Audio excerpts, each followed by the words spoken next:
On Earth, there comes a moment when governments resort to extreme measures and release poisonous substances into the world to reduce the population. Money's the only god you have left. Take him to the Snake Eyes, sweet.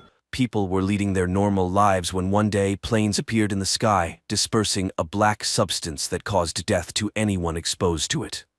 Those whose bodies proved resistant to the poison were left to cling to the remnants of the past or adapt to the new reality. The government was absent, and taking advantage of this, gangs proliferated in the American Midwest, dividing territories and eliminating dissenters. One of these groups wore animal heads and called themselves Players, alongside others known as the Plowers, Cherries, Killers, and many more. One day, Mark West, in the hope of saving their crumbling marriage, agrees to take his wife to her parents' house in Milwaukee. His friend tries to convince him to take a more suitable car, but Mark loves his car too much and doesn't want to abandon it. Almost immediately, the car breaks down. Mark and Nina find an abandoned auto repair shop, and while Mark is fixing the breakdown, Nina looks at old photographs and listens to the radio. At that moment, the doors open, and several armed men enter. The couple is saved by the fact that they are in a separate room. Mark asks his wife to step on the gas. The car crashes through the wall and out of the room just as another gang bursts through the open doors, crushing the initial arrivals. Mark's car starts just in the nick of time, and they barely manage to escape their pursuers. The radio host reminds them of the need to find shelter for the night, since gangs are roaming everywhere, so Mark turns towards what appears to be an abandoned house. The couple explores the house, and while Nina gathers anything that might be useful, Mark discovers mutilated bodies in the bedroom. While Nina tries to contact her mother, Mark carries the bodies outside and sets them on fire. They spend the night in a guest bedroom. Mark plots a path, choosing routes that are free from the executioner's gang, while Nina recalls how her husband had tried to ask her father for a magnificent collector's pistol and hopes that if they make it out unscathed, her father will still give it to Mark. Nina extinguishes a candle, unaware that they are being watched by a man who is captured by the executioner's gang next morning, and, under torture, reveals information about the traveling couple. After disposing of the informant, the gang heads to the house where Nina and Mark are resting. Mark goes through his morning routine when he hears the sound of a motorcycle engine. He hides his wife in the attic and conceals himself in the house. One of the gang members goes upstairs while Nina puts on headphones and plays music to drown out the footsteps of the killer. The faint noise alarms him, and the man turns his back to the door to the room, which costs him his life as he is killed with a single precise blow to the head. His partner spots Mark and attacks him. A fight ensues, during which Mark manages to strike the bandit in the eye with a makeshift weapon, leaving him lying on the living room floor. Having escaped the danger, the couple continues on, unaware of any surveillance. Soon, Mark and Nina stop at a looted supermarket. People are attempting to replenish their supplies when a masked man appears in front of them and orders Mark to drop his gun. Suddenly he removes his mask and extends his hand. Mark doesn't trust his friendliness, but the man lifts and hands back Mark's gun. Mark then shakes his hand. Nate Wood is glad to meet normal people, but at that moment, the sound of engines can be heard, and the new acquaintance instructs the couple to hide. A group of bandits enters the store, and it turns out they are also looking for the couple. Unfazed by the situation, Nate invites the couple to dinner, showing them a photo of his wife, Teresa. Suddenly, there is a burst of machine gun fire and the bandits fall, while Nate's son, Steve, emerges from hiding. Upon stepping outside, Nate insists that the couple join him. The road ahead is long, and they haven't seen normal people in a while, so they would be happy to treat them to dinner and wine. Mark and Nina agree. Nate takes the pickup truck while he attaches the family's car to a trailer, explaining that it's for safety. Along the way, they are stopped by members of the Plowers gang. They exchange news, and the gang's leader, upon seeing Nina, suggests to Nate that he sell her. Nate laughs it off, saying that they are his friends. The bandit boasts about capturing a girl who is sitting in his cab, whom he named Betsy. Mark and Nina sense tension between the conversing parties, but Steve reassures them that the Plowers gang is weak and won't go against his father. As it turns out, he's right. The bandits clear the road, and Nate takes the family to his home, unaware that Mark's adversary, who survived, is trailing them. Inside Nate's house, he questions Mark about the purpose of their journey and advises Nina to open her eyes. If their relatives aren't responding, they are most likely no longer alive. Just then, Teresa invites everyone to the table. People enjoy peace and delicious food, and when a song comes on the radio that Teresa calls their song, the couple dances, bringing smiles to the children's faces. Steve talks about the bandits they encountered, while Nina, unable to bear hearing about violence, asks Nate's daughter Bella to take her to the children's room. Teresa accompanies them, and the women discuss family matters. Meanwhile, the men wash the dishes, and the host confesses that they just ate human flesh. Mark feels nauseous as Nate gives a speech about how only the ruthless have survived. He informs them that either the couple stays with them or he'll let them become prey. Women arrive, sensing something is amiss, but then a bandit enters through the back door, holding Bella hostage. He's willing to release the girl in exchange for Mark and Nina. Nathan agrees, and the villain lets the girl go, but aims at Mark. As the bandit takes aim, Steve, who had stealthily approached the bandit, cuts his leg with a knife. The bandit falls but manages to pull the trigger, and a bullet hits Teresa. While Nathan is distracted, Mark and Nina make a run for it, hop into their host's car, and drive away. Gunshots continue to echo from the house. They drive down the road, and Nina confesses that she can no longer play these insane survival games. They argue, unaware that ahead of them lies an ambush set by people hiding their faces behind animal masks. A shot rings out, and Nina is hit in the shoulder. Mark quickly turns the car around.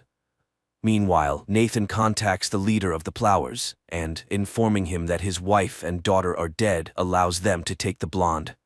An enthusiastic bandit heads to the garage where he receives a blow to the head from Betsy.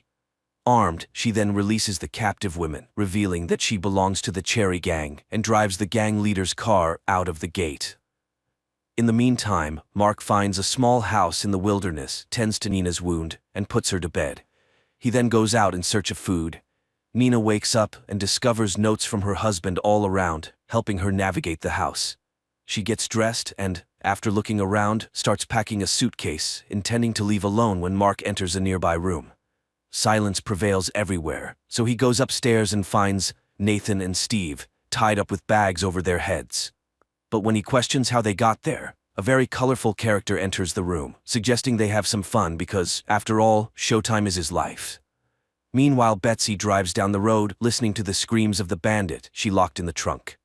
Suddenly, she notices Nina behind some bushes and goes after her, while the bandit, who introduces himself as William Cunningham, tries to find out why Nathan and Steve were tailing Mark. Mark recognizes the quotes William is using, and William is pleased with his erudition. He then introduces his buddy, Big Guy, and offers to have a fight with him, promising to let Mark go if he wins. During this time, Nina stumbles upon a box of records, and on one of the envelopes, there's a note asking to give her husband another chance. She finds some alcohol, plays music, and, under Betsy's watchful eye, loses herself in the music while her husband fights the brute. Mark takes a beating until his opponent throws him right at William, and Mark ends up with William's gun, which he promptly fires, ending the showman's life. Betsy makes a decision and kills the bandit in the trunk just as Mark bids farewell to Nathan, Steve, and Big Guy. Mark returns to the house where he left Nina and shoots with the rifle found in the yard. For the first time, Nina shows an interest in firearms, and Mark teaches her how to shoot, which she turns out to be surprisingly good at. She leads her husband to the garage when Betsy enters the house and finds a ring that Nina had taken off when contemplating running away from her husband. And at that moment, she shows her husband a car just like his, and upon learning that he wasn't very popular with girls and thus didn't experience familiar sensations felt by many American guys, she suggests rectifying that in the car. The process is interrupted by the animal-masked bandits who capture the couple and take them to their base. There, they are brought into a room and seated at a table with 2 sticks attached to it, each with a gun affixed. Their hands are fastened to the gun handles, and they are offered to play a game. 1 bullet in the chambers, and if they're lucky and don't shoot each other for 6 rounds, the couple will be set free. Nina then asks to add more bullets, but reduce the number of rounds, which the bandits agree to. The couple begins the game, and in the second round, Mark is shot in the shoulder. The crowd rejoices, and the 2 ladies start squabbling, which helps Nina free her hand. She grabs the judge's gun, shoots him, and fires at the sticks holding the pistols. Then she positions her shoulder under Mark's semi-conscious body and makes her way to the door. She is intercepted by the brothel's leader, but under the barrel of gun, she has no choice but to let the family go, since people with weapons are not allowed in the room according to their rules. The couple gets into a car and drives away while the gang arms itself and starts chasing them, losing a couple of sentries to Betsy's gunfire. Nina presses the gas pedal and finally arrives in Milwaukee, where she learns that her parents have passed away. Neighbors hand her a letter addressed to their daughter, in which her mother asks Nina not to abandon her husband. Later, neighbors show her how they have fortified their defense. Barricades made of cars on the roads, a constant lookout on the roof, and a tripwire stretched across the street that can be activated with a winch. If someone drives over the tripwire, it triggers an explosion sufficient to demolish a house. At this point, the town is greeted by a longtime friend of her father, Phil, while Betsy infiltrates one of the houses and sets up a shooting platform by the window. Meanwhile, Nina overhears Phil reporting her arrival to someone. She goes to his house, but the man hides behind blinds. Then his radio comes to life, reporting that they are 1 minute away, and Nina recognizes the voice. She realizes that the bandits are heading to the town, and upon seeing a neighboring girl on the road, she hides her in a house. She grabs a rifle and prepares to confront the players. The gang stops their cars right under the window of the house where Betsy is positioned, and the sentry also aims at them. Nina opens fire, immediately supported by Betsy, taking down half of the gang. At that moment, the girl escapes from the house, and while Mark tries to catch her, one of the bandits attacks him. Nina throws a homemade grenade at the cars, and Mark kills his attacker with the bandit's own horn. Phil watches in horror as Betsy gets wounded. And there, Nina sees the speeding Plowware's car, which can easily sweep away anyone in its path. She rushes to the winch and tightens the tripwire, which the armored car brushes aside. But then, the explosives go off, and the car flips over. Among the attackers, only one female bandit remains, who heads into the house where the wounded Betsy is at that moment, handing Mark her ring before succumbing to a bullet fired by the bandit. The bandit queen prepares to shoot Mark, but she receives a bullet from Nina. While Mark recovers from the transformation of his wife, she confronts Phil and finds bloody footprints of a child and a murdered man. On the table, Nina finds a familiar box, takes it, and goes home, encountering a neighboring girl with bloody hands on the street. Nina hands the box to her husband, and he finds the long-desired pistol of her father inside. Then he places the lost ring back on her finger. The couple leaves the town in search of a better place, while the radio reports about a family that has destroyed a bunch of bandits, so the villains need to rethink their actions.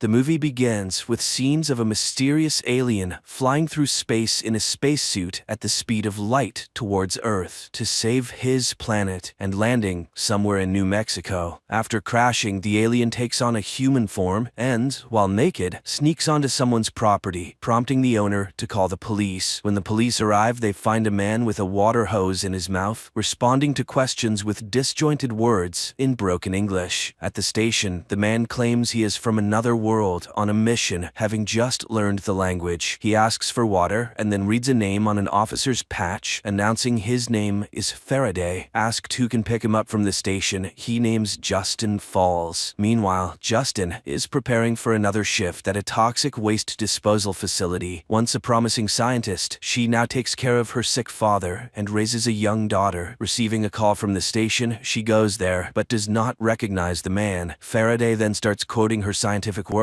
and confesses he needs her for his mission. Puzzled but willing, she vouches for the strange man. They release him, and his first stop is a pawn shop where he vomits a large amount of gold rings. After getting money, he buys an antique device to determine his next direction. Faraday stuffs the bills in his pockets, but fails to notice them flying away. Some guys in a passing car get out to rob him. Justin sees this and tries to help Faraday, but the robbers knock a weapon from her hands. Faraday then grabs the gun and fires randomly, scaring the thugs. Cursing herself, Justin puts Faraday in her car, and he speaks again about their joint mission, giving coordinates for a message reception. Needing money, she agrees. Soon they stop at a gas station where Faraday finds water containers and joyfully immerses himself into them. He then sees a horse corral and confuses Justin by saying that on his planet, horses are predators. On the road, they stop at a cafe where Justin tries teaching Faraday decent behavior. Eventually, casually labeling him autistic. Faraday then surprises her by writing a futuristic equation on a napkin taught by Thomas Newton, founder of World Enterprises. On Antea, Faraday's planet, two races exist: Newton's race, the knowers, who invent and manage, and Faraday's race, the drones, who obediently follow orders. They drive on, and Faraday reveals his world is dying, and Earth doesn't have much time left either. Tired of his seemingly delusional talk, Justin drops him off and leaves. Faraday walks towards his destination and soon sees a huge black cloud forming a tornado. Justin, also seeing this, turns back to find Faraday. When he finds himself in the eye of this storm, teleported to a forest where he meets Thomas Newton, who is also an alien from Antea. Newton has learned to create spaces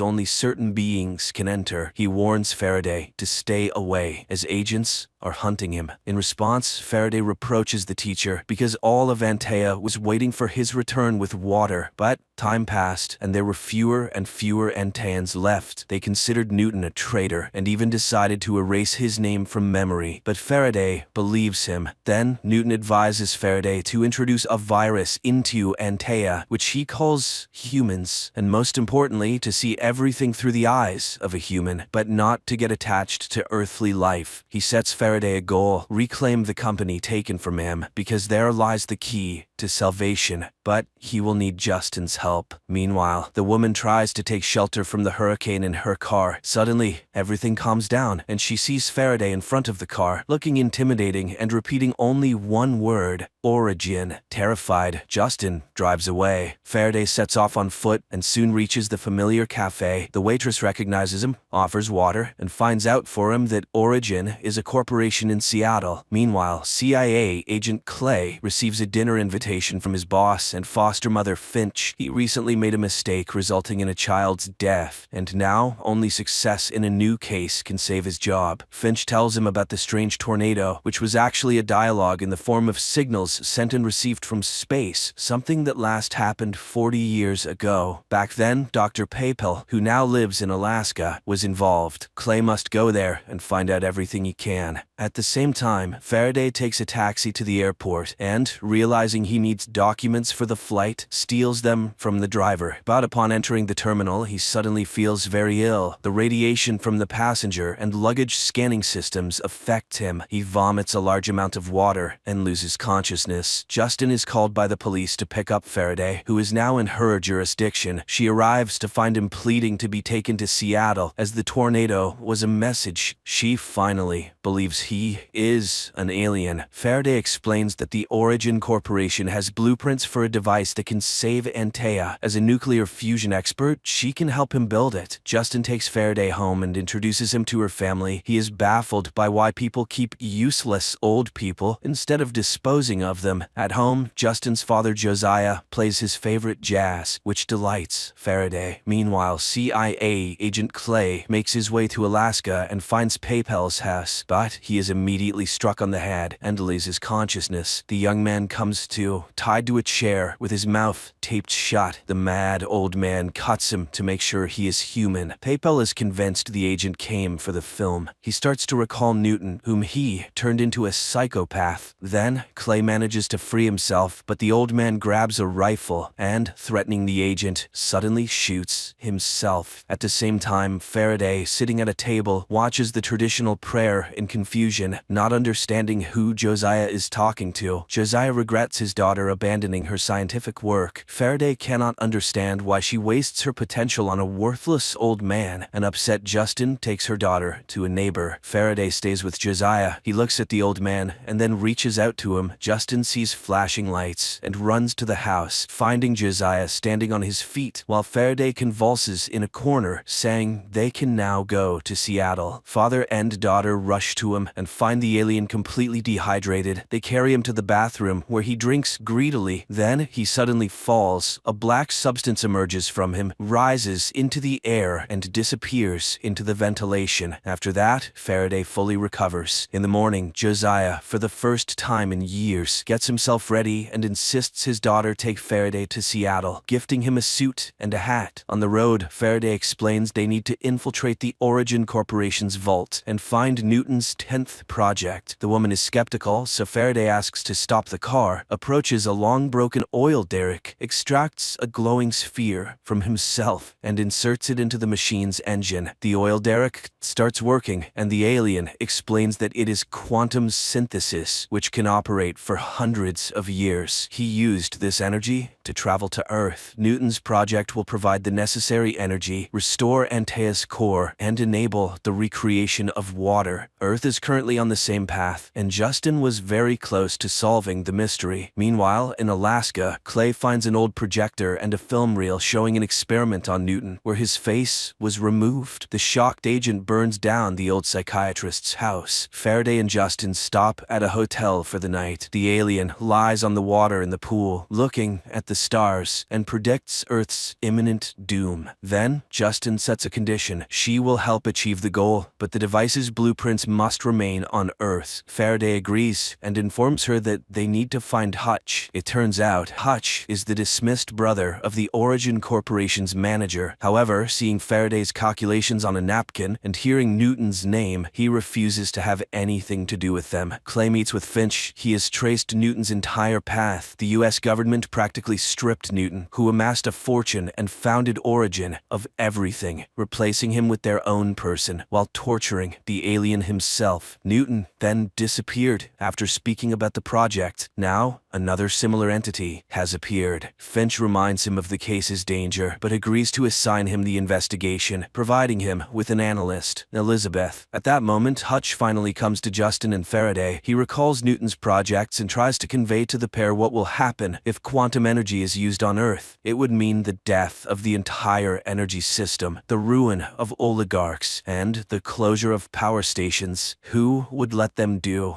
such a thing? Clay meets Elizabeth, who intercepted the last signal. Her file states she betrayed her own family. She reminds him of the child who died because of him. Clay realizes they are a team and orders her to track down the alien from the tornado. Hutch informs them that Origin is in London, but his relationship with his sister is very poor. Faraday suggests a demonstration of his quantum prototype. Hutch arranges a private plane to London. However, during the flight, Faraday's face suddenly starts to melt. Hutch barely manages to calm the stewardess, who is in shock after witnessing it. They arrive and infiltrate a club where scientific proposals are being presented. Faraday listens to a young scientist's presentation, but suddenly goes to the board and writes the correct formula. When questioned by the committee, he announces he came to demonstrate quantum synthesis processes. Seeing disbelief, he takes at the sphere, and instantly, all of London's electricity cuts off and then turns back on. The next day, the news goes global. Justin asks her father to come to London with her daughter Molly. Hutch receives numerous congratulations. Faraday is outraged by Earthling's wastefulness and the fact that there is nothing about his teacher Newton on the internet, as if his life was simply erased. Hutch decides to go to his sister's estate uninvited. Elizabeth tracks them and reports to Clay, showing him Faraday's airport photo. She is sure he is an alien. She also obtained information about a Mary, who was Newton's friend. Clay heads to the monastery clinic where she works. Faraday's team arrives at Hutch's sister's estate. Justin talks about the prototype that can light a city for almost a year using just a liter of water. Edie opposes, but then Faraday mentions Newton's name. Edie's son admits he has music recorded by the scientist on an old device and leads Faraday to his grandfather's study. At the same time, Clay arrives at the monastery clinic and meets Mary. Meanwhile, Edie's consultants bombard Justin with questions, making her feel unwell. During this time, Faraday receives a musical sphere and upon playing it, hears strange sounds. In the monastery, Mary recalls that Newton told her about his wife and begs Clay to protect the alien, as he is a miracle. Faraday realizes that the sphere contains Newton's farewell to his wife. It is so touching that tears well up in the alien's eyes, although he does not know what they are, and he throws the sphere away. Antaeans understand each other, but do not feel. Faraday wonders how humans can live like this. Meanwhile, Clay visits Edie and reminds her that her father was a CIA front. Therefore, she will have to make a deal with Faraday, who will build the required machine. Edie finds herself having willing to agree, but in retaliation, she tells everyone that Justin killed her assistant in an attempt to unlock quantum energy. The young man received a lethal dose of radiation because she didn't wait for safety confirmation. However, Faraday declares that he will work only with Justin. Edie is forced to sign the agreement. Justin admits that the deceased young man was the father of her daughter, Molly. Later, Faraday recalls saying goodbye to his family, his wife, and 2 children, and promising to return. He urges Justin to hurry, but she is determined to first bring her family here. Hutch and Faraday arrive at the research center, where all materials related to Newton's project are brought. Simultaneously, Clay's team sets up their laboratory, where they can monitor Faraday's work. He has become a real Steve Jobs, demanding high results from employees. Soon, his team creates a construction that will shield the device from electromagnetic fields. Immediately, all of Clay's equipment shuts down. Faraday suddenly realizes something is wrong. Newton planned to obtain energy from tritium, but its decay period is too short. It seems Newton was creating nonsense. Faraday simply won't have time to save the planet. While pondering this, an elderly lady suddenly addresses him, confessing she worked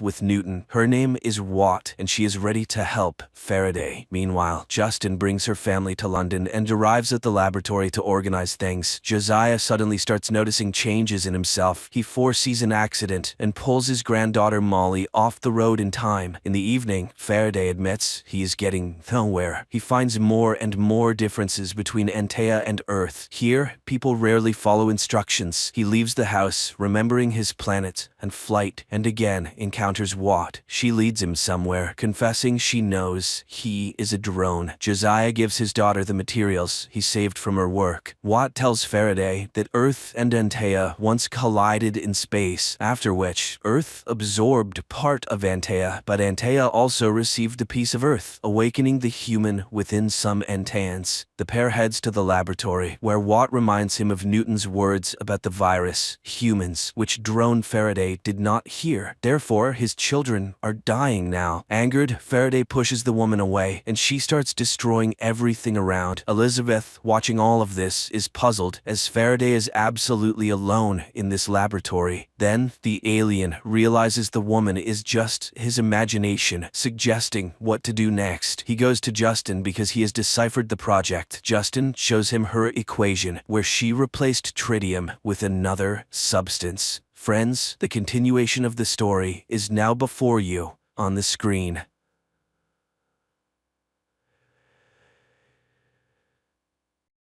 After a fight with her fiancé, Michelle packs her things and leaves, placing her engagement ring and the apartment keys on the table.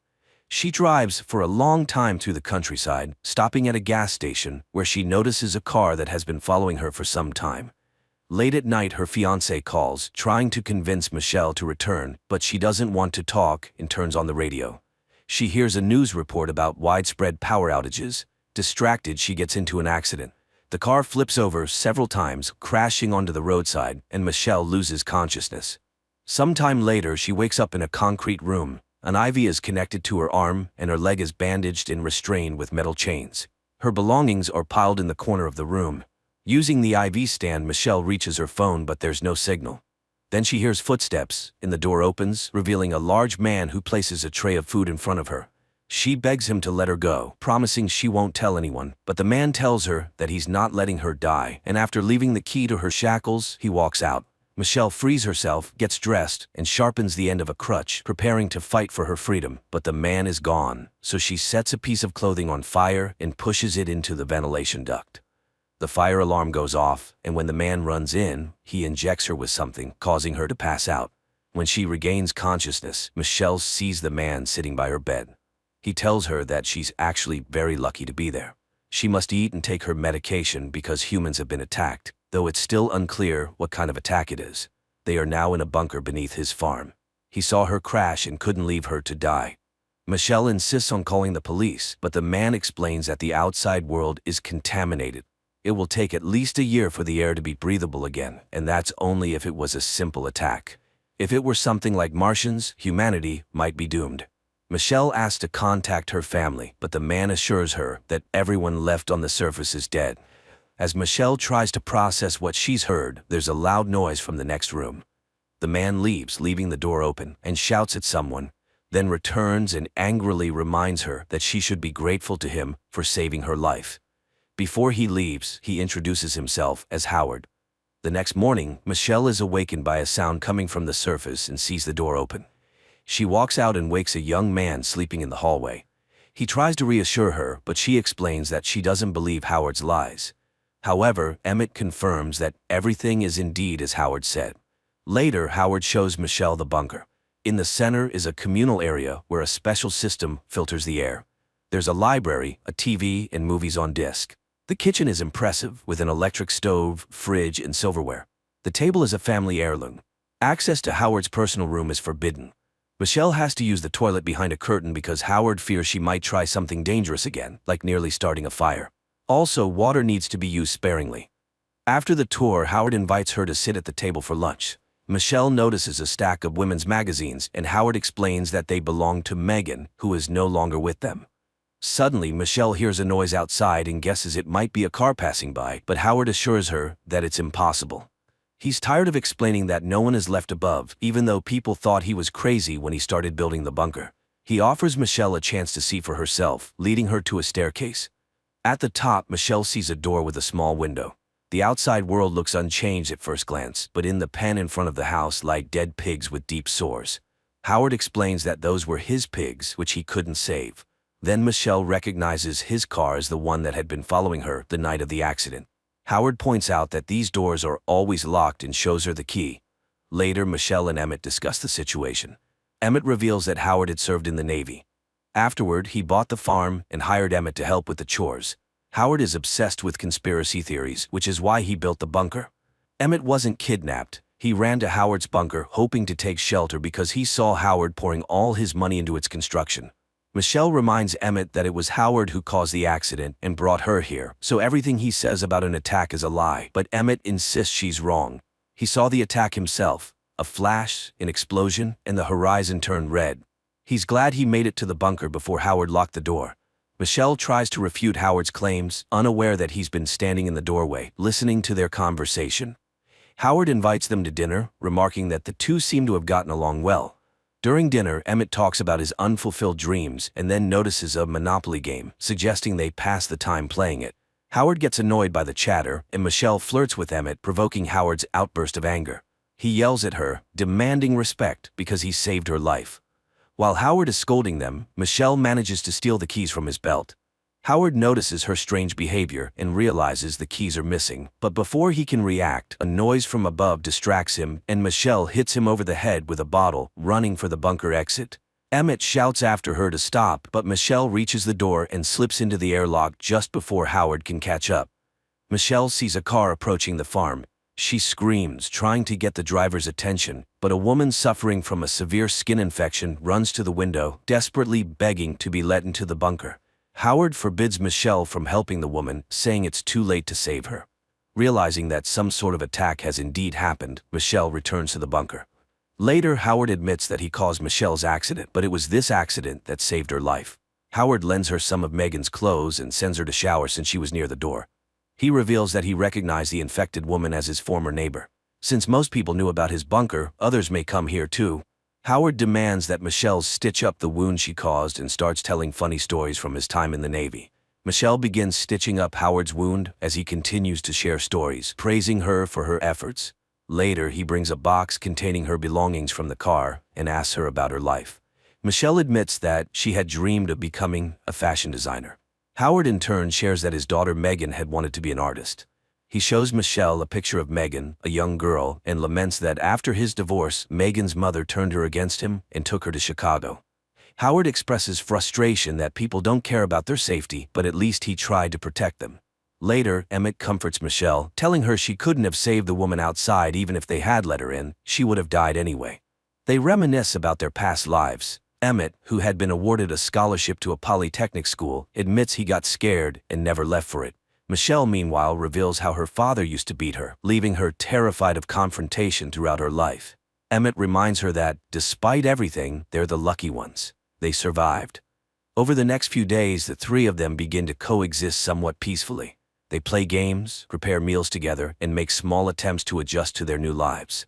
One day, a loud noise echoes from above. Howard suggests that if it's the military, it's not Earth's military. The flashes they saw earlier were just the first phase. Now the second phase, clearing out the territories, has begun, likely by alien forces. Suddenly the air filtration system fails. Howard asks Michelle to climb through the ventilation shaft to restart the system, as she's the only one small enough to fit. She agrees and begins crawling through the ducts. Eventually, she reaches the filtration unit and manages to restart it. But while she's there, she spots something disturbing. A message etched into the glass that reads, "Help," along with a bloody earring lying beneath a ladder. The earring looks exactly like the one Megan was wearing in the photo Howard showed her.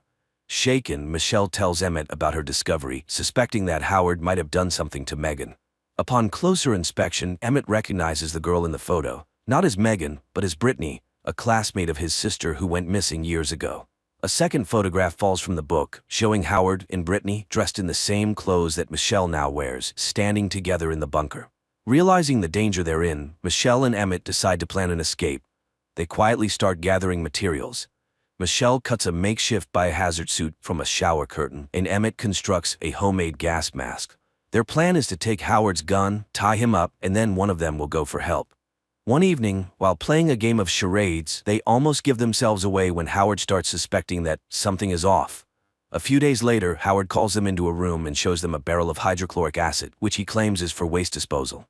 He then accuses them of plotting against him, revealing the tools they had hidden for their escape. Furious, Howard dissolves the tools in the acid as Michelle and Emmett look on, horrified. Trying to protect Michelle, Emmett takes the blame for the attempted escape, admitting that he used the tools to try and make a weapon. Howard, seemingly accepting Emmett's apology, coldly shoots and kills him. Shocked and heartbroken, Michelle watches as Howard calmly reassures her, promising that no one will ever harm her again. He begins taking care of her, offering her ice cream and talking about how they'll create a happy life together in the bunker. Determined to escape, Michelle rushes to finish her biohazard suit while mourning Emmett. But one night, Howard discovers the suit hidden among her belongings. Michelle manages to slip past him, but Howard catches up, scolding her for her ingratitude. In a desperate move, Michelle knocks over the barrel of acid onto Howard, causing a fire to break out in the bunker. She grabs her biohazard suit as a severely injured Howard tries to attack her, but she traps him under a heavy shelf and makes her way to the exit. By now, the bunker is engulfed in flames. With the fire spreading, Michelle crawls through the ventilation shaft, dodging Howard's attempts to stab her through the vent grates. She reaches the air filtration room and quickly dons her biohazard suit. Using a can of nitrogen, she freezes and breaks the lock on the outer door, finally escaping the bunker. Outside, Michelle heads toward a car, but tears her suit in the process. Panicking, she seals the rip with duct tape she finds in the vehicle. Just as she's about to relax, she notices a flock of birds flying freely overhead. Realizing that the air isn't toxic, Michelle removes her gas mask, but before she can celebrate, she spots an alien spaceship hovering in the distance, behaving almost like a living creature. As Michelle watches in horror, the bunker explodes behind her, drawing the attention of the alien ship. She frantically searches for the car keys, but can't find them. She runs to the car, the woman who had tried to get into the bunker earlier, but the car alarm goes off, alerting the alien. Terrified, Michelle hides in a nearby shed, where she finds the corpse of the infected woman. Searching the body, Michelle locates the car keys just as the alien creature begins investigating the shed, trying to force its way through the animal door. Taking advantage of the alien's distraction, Michelle sprints toward Howard's house, but as she reaches it, the alien ship flies overhead, releasing a poisonous gas. Michelle quickly puts on her gas mask and survives the chemical attack. She hides in the car, but the alien begins probing the vehicle, testing its defenses. When it becomes clear that the car is too difficult to breach, the alien ship lifts the vehicle into the air. Inside the car, Michelle finds a bottle of flammable liquid and a lighter. She quickly makes a Molotov cocktail and throws it into the alien ship's mouth-like opening. The resulting explosion destroys the alien, and the car crashes to the ground. Michelle survives the fall, climbs out of the wrecked vehicle, and drives away in the woman's car. While driving, she tunes the radio and hears news reports of humanity's victories over the alien invaders. There are instructions for survivors to evacuate and a call for those with medical training or combat experience to head to Houston. As Michelle stops to listen to the full message, she notices a sign pointing toward Houston. She drives in that direction, determined to help, and as lightning flashes, she glimpses an even larger alien ship looming in the sky. The film may not be a masterpiece, but the team's skillful execution is undeniable. The script draws you in gradually, raising unsettling questions about who can truly be trusted.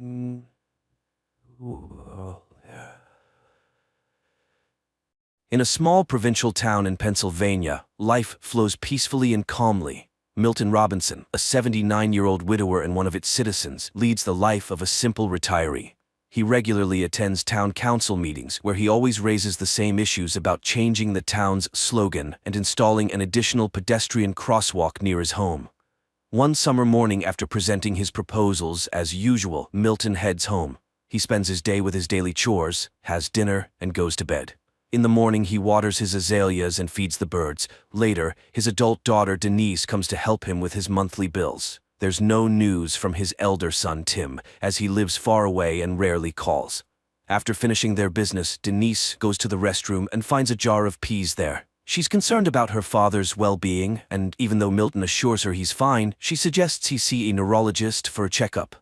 After all, the man is quite old, and forgetfulness could be a sign of approaching dementia. However, Milton vehemently opposes seeing any doctors. Denise goes to work, leaving the old man alone with his beloved detective shows and a solitary dinner. One night he suddenly hears a commotion in his backyard, and going outside, he sees a flying saucer that has landed awkwardly. Milton calls the rescue service, but they remind him that joking with such a serious organization is a matter for the authorities. They no longer answer his calls, so he dials Denise's number, but she is unavailable. After a restless night, he heads to the town council meeting, where as always he talks about the slogan and the crosswalk. At night, the old man hears strange sounds from the backyard, goes out to see what else has happened, and finds an injured extraterrestrial being in his patio. Once again, he tries to reach his daughter, but Denise, as always, is unreachable. He leaves a voicemail and waits for a call, but it's all in vain. The next morning, as usual, he attends the meeting. His friend Sandy this time proposes a new project for interacting with the youth. She has put up posters around the town and would be delighted if someone came to listen to her stories and advice. She is eager to be part of the lives of lonely young people who need friends. When it's Milton's turn, he starts with the town's motto and the crosswalk as usual, but after that he talks about the UFO that ruined his flowers and broke the bird feeder. However, nobody believes him, considering it the ramblings of an elderly man. Two active retirees, Sandy and Joyce, advise Milton not to bring up this topic at the meeting anymore, or else no one will take the suggestions of the elderly townspeople seriously. Sandy suggests giving the old man a ride home and reminds him that she is always nearby and he can count on her help. Milton becomes angry, realizing that he is being taken for a lunatic. That evening, Milton checks his backyard again to see the extraterrestrial being whom he had thought was dead, but the creature suddenly raises its head and looks at him plaintively. Milton wraps the unconscious extraterrestrial in a blanket again and leaves a glass of water for it. In the morning, he finds the extraterrestrial wrapped in a blanket and seemingly shivering at his back door. Milton invites it inside since it's warmer in the house. He doesn't know what to do because he has never experienced anything like this before. The old man notices that the visitor has drunk all the water, so he brings another glass. Then he prepares a tray with various foods he finds in his house, but the extraterrestrial chooses only an apple. So, Milton goes to the store to buy apples, explaining to the cashier that it's for an extraterrestrial. The cashier treats him like a crazy person with delusions. Upon returning home, Milton sits on the couch in the living room and hears news about the search for a crashed weather satellite, but doesn't pay it much attention because he is startled by the sudden appearance of the extraterrestrial. Seeing that it's feeling much better and can even walk, the old man shows the extraterrestrial all the amenities and settles it in his home, providing a guest room and introducing it to television. Personally, he prefers detective shows because you never know how they will end. Milton shows photos of his family to the silent but attentive extraterrestrial. Unfortunately, his wife is no longer with them. His son has moved to California and his daughter visits him occasionally. Then the old man remembers the dance show and sits in front of the TV, inviting the extraterrestrial to join. On that day, the store clerk tells Denise about her father's strange statements about the extraterrestrial, and she goes to visit him during her lunch break. Milton meets her at the door, and as always, she insists on him seeing a doctor because she is very concerned about his mental health. Milton reluctantly agrees. Denise rushes off, and as soon as she leaves, the phone rings. It's Sandy, urgently needing a printer, and Milton invites her to come over and print the necessary documents. The woman arrives, and upon entering, sees the extraterrestrial. Milton introduces them to each other and shows the crash site. The woman is shocked, but tells Milton that they must keep this a secret for his own safety. She mentions how she has seen on TV how authorities treat poor extraterrestrials, and he shouldn't let anyone into his home except her. Sandy leaves, but Joyce has already noticed her car outside Milton's house and becomes curious about what's happening. Meanwhile, on TV, calls continue for the population to search for the crashed satellite. Time passes, and the extraterrestrial continues to stay in Milton's house, watching his favorite shows together. One morning, it brings Milton a piece of paper with a drawing of a cat on it. This touches Milton's heart, as the little one has drawn him a picture.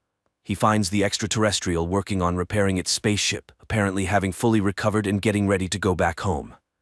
Soon, Milton visits a neurologist and undergoes tests, making some frustrating mistakes in some of them.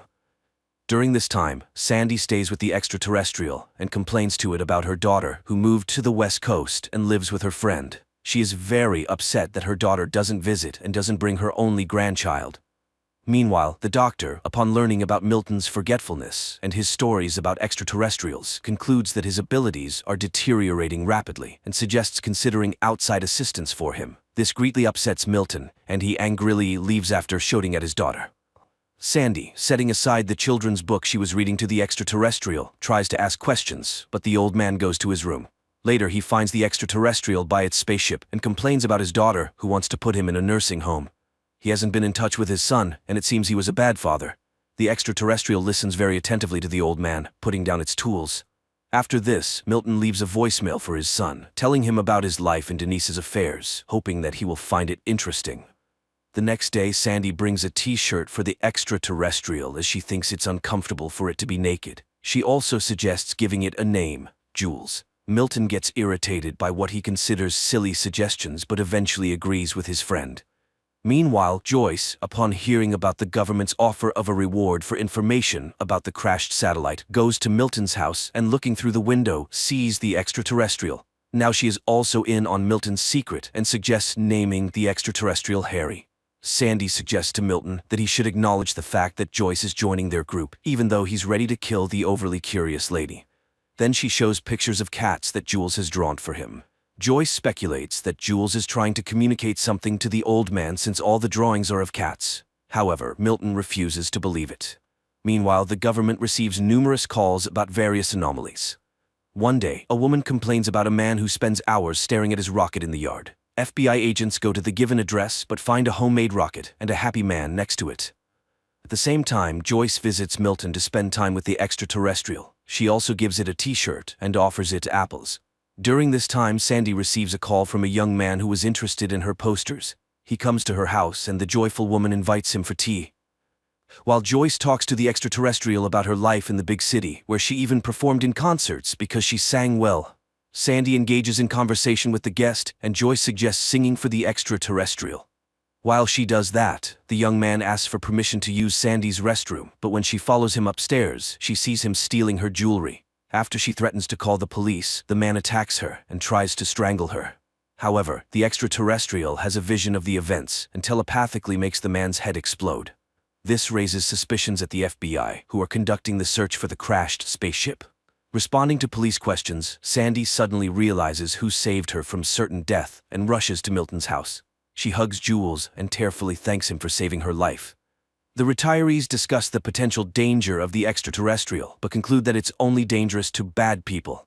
Meanwhile, the FBI agents can't understand how and from what the head of the criminal could have burst, so they decide to keep an eye on Sandy. On this day, Denise meets the elderly folks at the store and again brings up the topic of the apples Milton bought. However, Milton avoids the conversation. Later, the group has lunch at Milton's house when Sandy notices a strange smell. When they go outside, they discover a dead cat that Jules apparently brought there. Connecting all the facts, the retirees realize that the extraterrestrial needs cats for some reason, and now there are not 7, as in the picture, but 6. Milton calls Denise, hoping to find out where she disposes of the deceased cats in her clinic, which frightens her completely. Not receiving a clear answer, Milton and Sandy decide to drive around the streets of the town since cats often meet their fate under car wheels. On the road, Milton inquires about Sandy's husband's illness, which eventually led to his passing, and she talks about being left alone. She starts asking questions, reassuring that life must go on. However, at this point, Milton asks her to stop the car, and the FBI agents become witnesses as the elderly couple loads a deceased cat into the trunk. That day, they find 2 more cats, and Joyce promises to find the rest. Meanwhile, FBI agents eavesdrop on the private conversations of Milton's close ones and hear Denise telling her brother about her father's eccentricities. At this moment, Joyce brings 3 more cats she found in different parts of the town. Only one is missing. Just then, agents knock on the door, but the elderly folks hide and don't open it. The men eventually leave, and the people realize they need to act quickly. And then, Milton remembers Joyce's deaf, blind, and non-mobile cat. Offended, she leaves, but Sandy catches up with her and apologizes for Milton's bluntness. Joyce admits that he's right. It's long past time to end the suffering of the cat. She brings the animal, and the extraterrestrial puts it to eternal sleep. Then it covers the remains with some material, and they start to merge into a single object. In the end, a glowing object appears in front of the group, which serves as fuel for Jules's spaceship. The saucer lifts off into the air and moves to the center of the yard, which is instantly detected by the FBI's instruments. The retirees understand that the time for farewell has come. Joyce gives Jules a souvenir globe with a view of the city inside. Sandy gives him a sweater she knitted, and Milton gives him his driver's license with a photo. But the extraterrestrial suddenly makes an inviting gesture, clearly offering them to join, and Milton suddenly decides to accept the invitation. But then the phone rings in the house, and picking up the receiver he hears Denise's voice. She suggests meeting on Saturday. They'll have lunch and then she'll give him a haircut because they've been arguing, and that's not right. At that moment, agents knock on the door. Milton rushes into the yard, and they only manage to see the departing saucer, where 3 Earthlings joined in the last moment. The ship lands not far from the town to safely disembark the elderly and bid them a peaceful farewell. Milton hugs the extraterrestrial and thanks it for the invitation to travel together, but he can't leave his home and loved ones behind. Jules enters the spaceship and flies away while the elderly folks wave goodbye to him. Time passes. Milton continues to live in his home, visited by Sandy and Joyce. The elderly often reminisce about Jules' Harry and hope that he hasn't forgotten them either. And one night, Milton's yard is illuminated by a bright light, and the old man realizes that he has guests. A light, heartwarming, and slightly melancholic film about the fading of human life. It's good that amid the plethora of recently produced nonsense, there are still such heartfelt and warm movies in which an extraterrestrial is not a villain who came to Earth to conquer it, but rather a cute and understanding silent being with expressive eyes.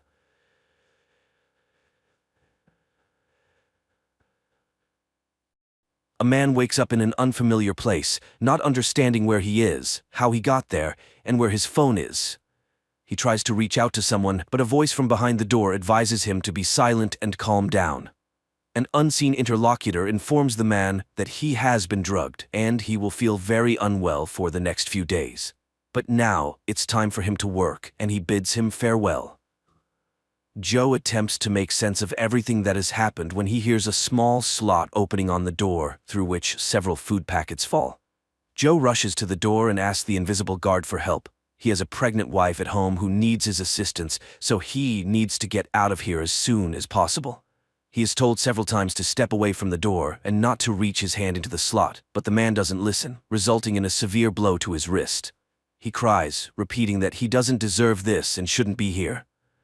Later, Joe binds his wrist with his own tie and explores the strange place.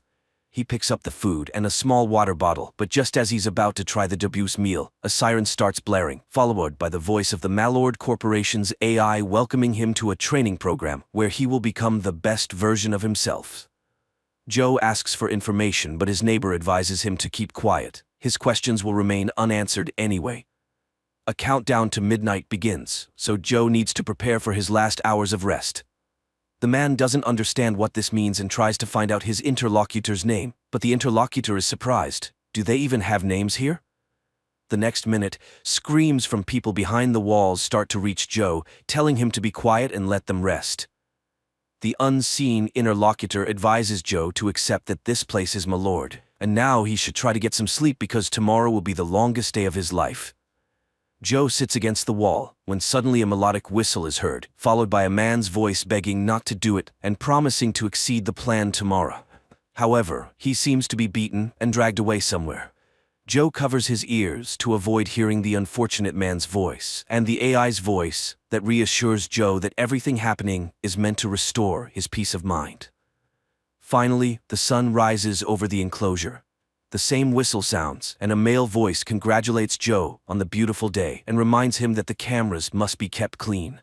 Otherwise, he will face punishment. At this time, the neighbor's voice speaks again, advising him to obey the orders and calling the nighttime incident a motivational speech to which he will soon become accustomed. Joe gathers some scarce trash and tosses it into a foul-smelling hole in the floor, covered by a small hatch, and there he notices something strange under his feet and, pulling on a strand, discovers that it's hair, beneath which a human skull can be discerned. Joe screams in horror, but the neighbor knows that many people have died here, so Joe will have to get used to it. The neighbor reminds him of the contract he signed when he joined the company. Mallard gives this to everyone, but few read the fine print all the way to the end. So everything has its price. The sooner he gets into the rhythm, the easier his days will be. He just needs to do his work. At that moment, the AI voice kicks in. Joe interrupts it, shouting that he worked for the corporation for 10 years and demands to be released immediately, to which Mallard announces that a qualification enhancement seminar begins today. His productivity has declined recently, and now he has the opportunity to rectify it. Joe was once an exemplary employee, but he gradually stopped appreciating Mallard and everything she gave him. So now he has a new job that will last from 6 in the morning until 10 at night. During this time, he must turn the mill. 1 point for a complete rotation. His daily quota is 50 rotations. Do less, and he will be punished. But Mallard's motto is, enough is not good enough. He must strive to keep his position, salary, corporate apartment, and his life. Mallard wishes him success. Joe tries to persuade the AI to release him, but the neighbor advises not to waste his strength. At the moment, he needs to survive, and for that, he must work. And Joe gets to work. At first, it's very difficult for him, but he pushes through, and it starts to move. Mallard congratulates him on his first rotation, suggesting a virtual toast for his first victory. Joe pushes the mill, listening to the corporation's advertisements. Finally, the signal for the end of the work sounds, and Mallard congratulates him on completing his first day of self-improvement work. He exceeded the quota, which is very good. At night, Joe hears women's screams as Mallard announces another dismissal. Later, the neighbor, learning that Joe doubled the quota, advises him not to maintain such a pace. Joe can't understand the point. If he doesn't meet the quota, he's punished, but if he exceeds it and is last among all, it means death. To which the neighbor advises not to tell everyone about his quota. They're not friends, and the neighbor will always try to outdo him. They all have one thing in common. They climbed the corporate ladder, receiving many bonuses from the company, and seemingly reached the top. But, alas. Suddenly, Joe starts talking about his wife and the future son they had long awaited. And now, he's here. To which the neighbor advises him to work as well as he can. It's the only way to survive here. But overdoing it is not an option. A new workday begins. Joe pushes the mill and remembers how he and his wife inspected their new home, and he promised to work even harder to pay for it. The workday ends when there's a knock on Joe's door, and he's ordered to remove all of his clothes. He becomes scared but complies. After undressing, he steps out of the door and finds himself under a stream of water. After quickly washing himself, he returns to his chamber.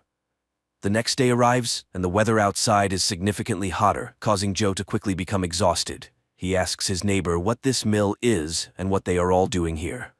The neighbor responds that they produce nothing, so the place is empty of purpose or meaning.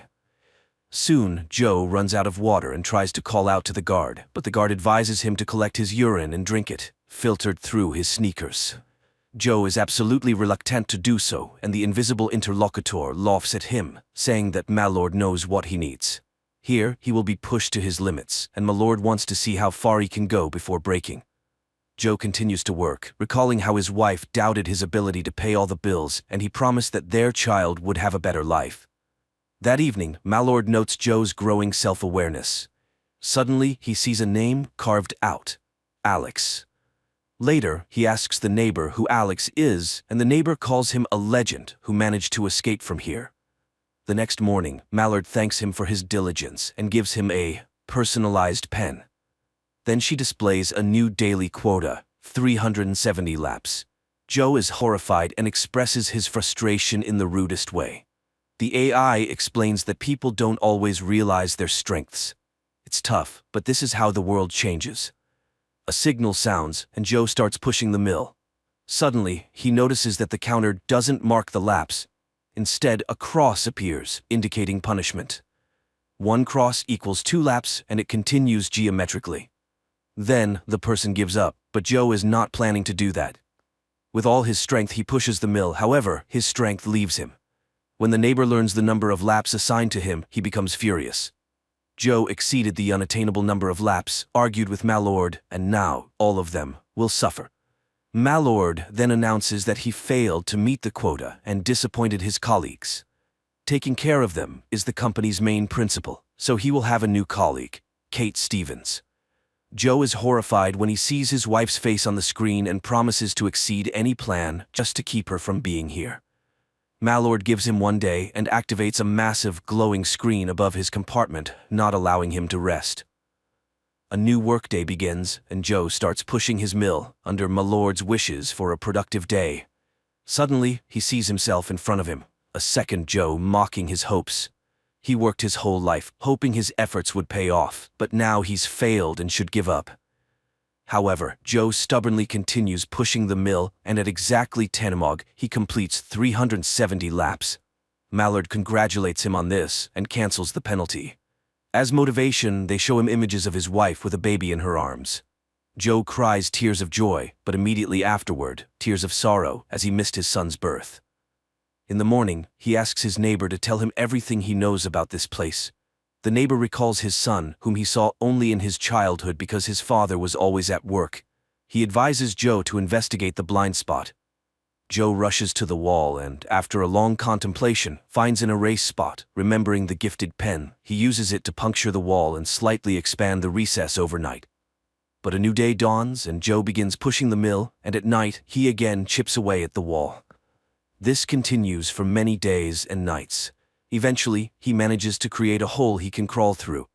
Joe crawls through it, but ends up in complete darkness, where suddenly a person appears, hits him on the head, and wishes him sweet dreams. Joe regains consciousness in his chamber. The hole is sealed, and the AI voice sounds once more. Malord is disappointed, but still willing to give him one last chance. He's so fixated on his desires that he doesn't see the big picture. So his neighbor was punished, and his quota has been increased to 1,000 laps per day. Joe rushes to the wall and learns that his neighbor's leg is broken, and he won't be able to complete even a single lap.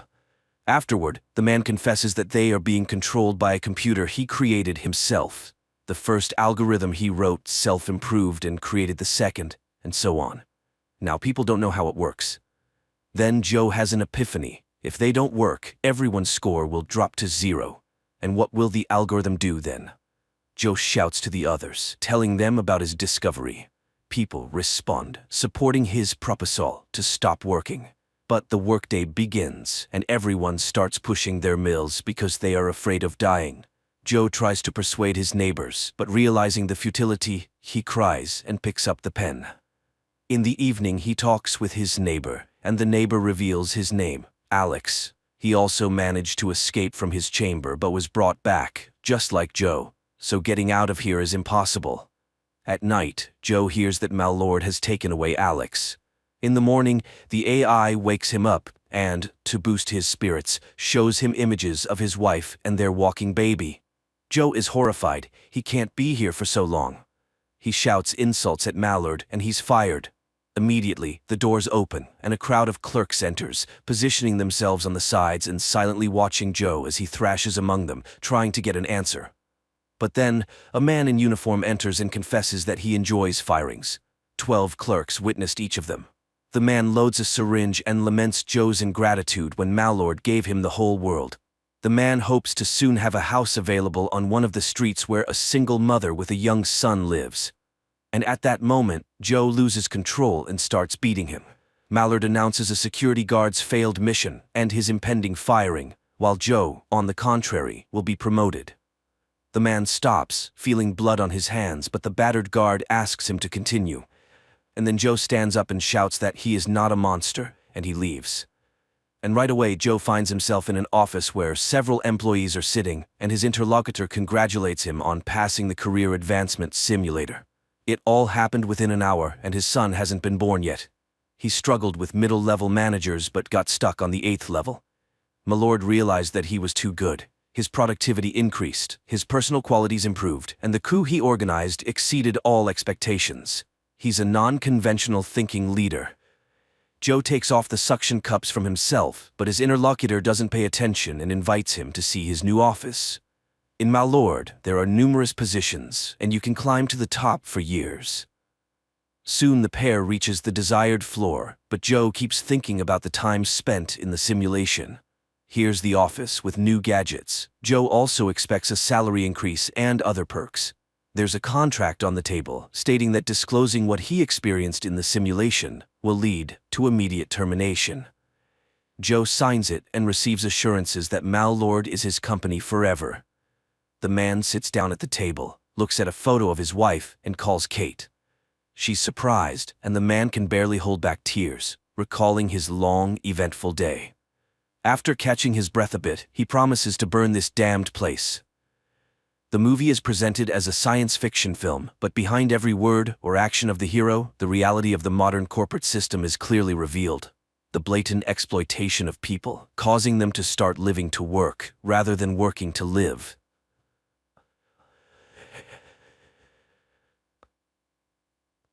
Hey guys, today I will tell you about the second season of the fantasy drama from 2020, Warrior Nuns, based on the series of comics of the same name by artist and writer Ben Dunn. Is this our thing now?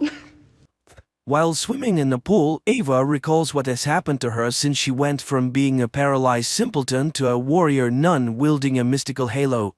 The girl's musings are interrupted by a phone signal reminding her of her duty. Once a member of the Order of the Cruciform Sword, she's now in a hurry for her regular job at the cafe. Arriving for her shift, Ava listens to customers talk about the explosion at the Vatican and rumors that it was Angel Adriel himself who broke out of the basement, proclaiming himself a mission. Miguel intervenes in the company's conversation, mocking the legends about angels and miraculous cure of the infected, calling Adriel an imposter. Left alone with Ava, Miguel tries to get her opinion, but the girl says she doesn't think about the subject at all, fearing that she might expose herself. A colleague asks Ava to go upstairs to her boss's office, and Beatrice also asks a friend to talk less to visitors about legends so as not to draw suspicion to herself. On her way home in the evening, Ava can't get away from the prophet fanatics handing out religious leaflets. One of them annoys the girl so much that she uses her power and pushes him aside. Meanwhile, in the monastery in Spain, having finished watching videos on social media with her friends, Camilla goes down to see Mother Superior. The woman instructs the girl to go to London. According to the order, one of the ministers is possessed by a demonic ghost. The girl agrees without any complaints, but Mother Superior sees that something is bothering her. Camilla confesses that there's no way she can come to terms with Mary's disappearance. Portugal.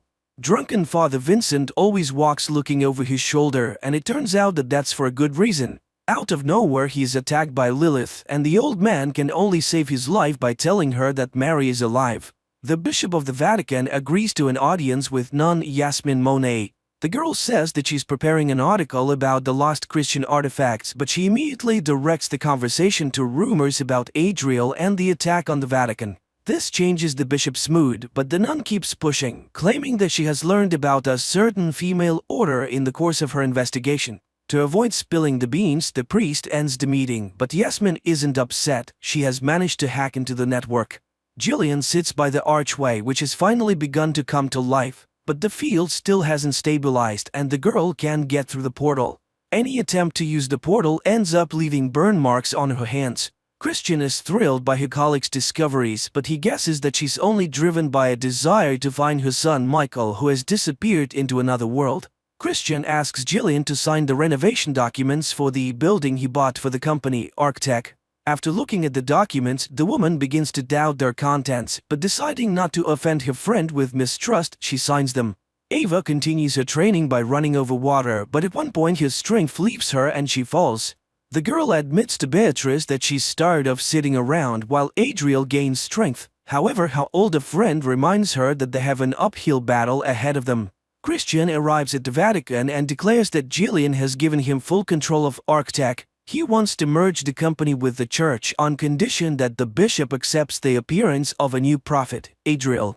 The bishop realizes that the impostor has fooled yet another fanatic. Miguel comes back to the bar and confesses to the girl that he volunteers in the community of Samaritans fighting Adriel and they need the people like Ava. Mother Superior Susanna calls the bishop and asks the Vatican to intervene. Adriel is gaining strength and he has managed to fool hundreds of Catholics already. The priest believes that it is too early to sound the alarm. First, he should make a statement that Adriel is an impostor, and if that doesn't work, call on the Order of the Cruciform Sword for help. This conversation is overheard by Yasmin. She has just received a confirmation of her hunch. Vincent arrives at his residence and escorts Lilith inside, telling the guards that she's his friend. Ava convinces Beatrice to have some fun and have a couple of shots. The girls are having carefree fun. Meanwhile, at the Italian convent on her way to dinner, Mother Superior sees a gruesome picture. The bodies of the nuns in crimson puddles lie in the parish yard. At night, the nuns return home from the bar, and Ava notices Miguel, who is acting strangely. She decides to follow him and witnesses the guy getting beaten up by a crowd of fanatic hooligans. Ava helps her friend, and they are joined by Beatrice, who didn't really like the suspicious guy before. The young people tell her about the Samaritans, and the nun decides to accept Miguel's help in their fight against Adriel. Meanwhile, Mother Superior tries to warn the other monasteries where members of the order are based. However, the light bulbs on the map go out one by one, which means the warrior nuns are either destroyed or they leave their outposts. The company decides to sneak into the headquarters of Adriel followers, the firstborn sons. But seeing that the members of the sect are leading with some cargo, the friends decide to follow them. Mother Superior orders Camilla to pack their things so they can hide and lay low as soon as possible. But suddenly the nuns notice that the light on the map has not gone out on the Madrid cell, which means there are still living members of the order out there. Father Vincent leads Lilith into the prison, promising that Mary is sitting in one of the cells. But as soon as the witch comes inside, the priest locks the door behind her. On the other side, dozens of warriors come out at the girl, but Lilith easily dispatches them. The company watches as fanatics stack a prayer circle with a cross in the field and begin to pray. At this point, Ava's attention is attracted by a strange sound, and turning around, the girl sees a cloud of locusts rushing at them. On their way back, the friends try to explain what they have seen. And seeing how the girls are calm about everything, Miguel suspects something is wrong. Ava has to confess that they are the nuns of the order, but he takes it as a joke. Left alone, the girls decide that everything that is happening is a biblical execution reproduced by Adriel. Mother Superior and Camilla fly to Madrid and look for the headquarters of the order, which is housed in a flower store. From the scattered flowers, it is clear that something terrible has happened here as well. Yasmin confesses that she summoned Mother Superior to show her the bodies of the dead sisters. The nuns try to find out how Yasmin knew about them, but she says she can only reveal the truth to the warrior nun. Miguel comes to Ava's work and invites her to interrogate one of the firstborns they took. To sneak away, the girl cuts her arm, but the wound immediately disappears, much to Miguel's surprise. Beatrice asks her friend to stay out of it. The Samaritans have illegally kidnapped a man, and they shouldn't get involved. But Ava stubbornly does her own thing. Yasmin suggested the nuns take up residence in her room, but not wanting to risk it, the women choose their own hiding place and put the stranger to sleep so that she won't see the path they take to get there. Meanwhile, Lilith escapes from the prison and arrives at her mother's house. Miguel brings his new friends to the Samaritan headquarters, and when the boys begin interrogating the prisoner, Ava sees the devil in him. Father Vincent arrives at the main square, and seconds later, locusts appear there. The townspeople become scared. Suddenly, Adriel appears and saves the terrified people, thus earning a new addition to the army of fans. Even the priests from the Vatican begin to believe in Adriel's power. The bishop speaks with his subordinates, demanding that the impostor not be glorified. The mother rebukes Lilith for losing the battle for the halo and for failing to live up to her hopes by losing her place in the Order of the Cruciform Sword. Yasmin comes to her senses and tells the nuns that she grew up in a family that helps the order, and now the girl must find the owner of the halo, Ava, and give her secret. Looking at Ava, the prisoner recognizes her as the owner of the halo and demands that she return it to its true owner, Adriel. Beatrice knocks the chatty kid out, but he breaks the ropes and frees himself. The demon proves to be very strong, and the warrior nuns cannot defeat him until Ava activates her halo and banishes the entity out of the boy. Beatrice hurries to get her friend out of the way to avoid any more questions. Adriel shows up at the bishop's office and offers to join forces, admitting that the boy is indeed the son of God. But just as the priest refuses and asks the madman to leave, Adriel displays a couple of tricks demonstrating his power. The prophet leaves, but his offer still stands. Lilith comes to Dr. Jillian for help and asks her to examine the scales that have appeared on her shoulder. While sitting in Dr. Jillian's office, the nun sees an emergency call from the Sisters of the Order, but she refuses to go to Madrid. While packing to escape again, Ava and Beatrice quarrel, but they are interrupted by a signal on her older friend's chest. She tells a student that they have been summoned to Madrid. The second message arrives with news from Lilith that the Order has lost Mary. Vincent shows Adriel the signal and instructs the old man to join the women. Despite the gravity of the situation, Ava is excited about her trip to Madrid. Finally, the girls find the flower store where Mother Superior has left a movie ticket for them. The nuns have to scramble to avoid falling into the hands of the hunters. On the street, the girls spot a tail and have to get rid of it, but in an alleyway they are awaited by Vincent, who puts Beatrice to sleep.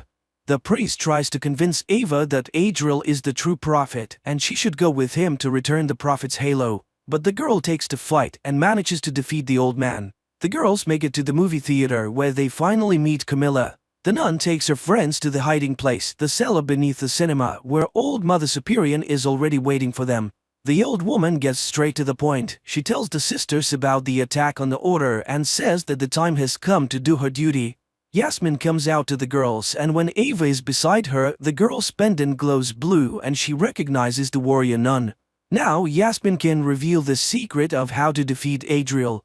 Jillian offers Lilith to cure the problem with a pass through the archway, but the girl realizes that the doctor needs it in order for her to find his son there. Yasmin tells the girls about the crown of thorns that can defeat the imposter. Meanwhile, traitors begin to appear in the Vatican, among those close to the bishop. As Yasmin continues talking about the crown, she reveals a secret. The thorny garment is not only a means of torture, it also disempowers the likes of Adriel. The only problem is that the wreath was stolen years ago and is now stored in a museum, but Ava doesn't see this as an obstacle and the girls go out on a tour. Disabling the cameras and distracting the guards, the nuns head for the exhibit. However, the only way to know that it's the right wreath is for Eva to touch it. Lilith makes up her mind, and wearing a special suit, she enters the archway, but a second later she is thrown back. She's shocked because she felt that she had been on the other side of the portal for almost 2 hours, and she was clearly not welcome there. The bishop goes down to the prison to visit the traitor and learn from him how Adriel creates the punishments of heaven. To make the prisoner more talkative, the priest tries medieval torture methods on him. At first, the impostor's henchman tolerates the pain, assuring him that Adriel is the real Son of God and all miracles are real. However, when the torture becomes unbearable, he admits that the prophet is collaborating with Arctech and the company uses its technology to create illusions. Lilith tries to understand why someone threw her out, and Jillian promises to deal with it next time. But the girl has no intention of entering the archway again, and she makes that clear to the doctor. After the conversation, Lilith disappears, forgetting the cross in the office. At night, the girls return to the museum to retrieve the crown. Mother Superior eliminates the guard, and the group of nuns sneaks in, sending old camera footage to the security monitors and disabling the laser alarms. Using the halo, Ava takes the crown, but nothing happens to it, and her friends ask Yasmin to help. Jillian decodes the tape from Lilith's camera, and as she speeds up, she sees someone's face on it. While the nuns are searching for the real wreath, Camilla notices that there is someone else in the museum beside them. Ava finally finds the artifact, but at that moment Camilla sees Adriel, and Vincent appears in front of the warriors and puts the crown on the girl's head, thereby depriving her of her superpowers and taking her with him. While Vincent is carrying Ava, the girl has terrible visions. She finally regains consciousness. Before leaving the exhausted girl in a dark alleyway, Vincent promises to pray for her before Adriel destroys her. But suddenly, Miguel comes to the girl's aid. By some miracle, he also happens to have superpowers. He says that explanations can wait, and having dealt with the priest, Miguel and Ava run away. Lilith comes to Adriel and, showing him her crusted hands, asks for his help. The nuns load Vincent into a car and drive off in search of Eva, shaking the cops on the way. The young people are finally safe, and Miguel returns Ava's crown and admits that he was sent from the other side of the arch to protect her. As they talk, a crowd of primitives in gas masks passes them, and Ava guesses that the new punishment awaits the city. In the meantime, the nuns get stuck on the road because of a flat tire. Miguel leads Ava to the gates of a cemetery, assuring her that he knows a way to destroy Adriel. All the while, the girl keeps seeing terrible visions, but she tries not to pay attention to them. After stealing a food delivery car, the nuns drive on, and Camilla recalls that the entire company has been hungry for a long time. After rummaging through the shelves, the girl finds something they can refresh themselves with, unusually shaped cakes that go down well with the sisters. Jillian arrives at the building she recently bought, and in the center the doctor sees a ritual cross and sectarians. Christian is also among them. Jillian asks Christian to explain what he has been doing all this time with her company and the building. Instead, Christian begins to talk about the all-powerful Adriel who will soon conquer the whole world. Beatrice arrives at the cemetery looking for her friend, but the gas Adriel sprays as part of the next execution makes her scared. The girl removes a gas mask from one of the firstborns. Miguel and Ava daringly walk into Adriel's sect's church, and the two witness a ritual in which a demon possesses a teenager. Ava wonders how to stop all of this, but Miguel asks her to protect the crown and steps forward to take the hit. The guy's plan works. He lets himself be possessed by the demon, and then by painting in blue, he banishes it to show the sectarians what's really going on in the church. Mother Superior leads Vincent out of the car and into the woods to finish him off, but the woman doesn't have the strength to shoot him, so she simply pushes him into a ravine and inflicts some mutilation. Beatrice arrives at the church just as the commotion begins, some trying to escape and some trying to expel Miguel, thinking that he's the one who brought the devil. The three of them are trapped, and hugging her friends, Ava activates the halo. Adriel tells Lilith that their destinies are intertwined, and they will conquer the world together. Feeling important for the first time, the girl believes the imposter. Miguel, Ava, and Beatrice manage to escape from the church, but now they risk being caught by the police or other fanatics, so the guy offers a safe haven, his house. Adriel tells Lilith about Ariella, the girl he loved and to whom he gave his halo. The prophet dreamed that together they would create a religion based on truth. Mother Superior also tells the nuns this story. When the angel first came to Earth 1,000 years ago, he created an underground upside-down church. But Ariella prayed for a long time to find the truth, and God answered the girl. He sent her a crown that was to stop the imposter.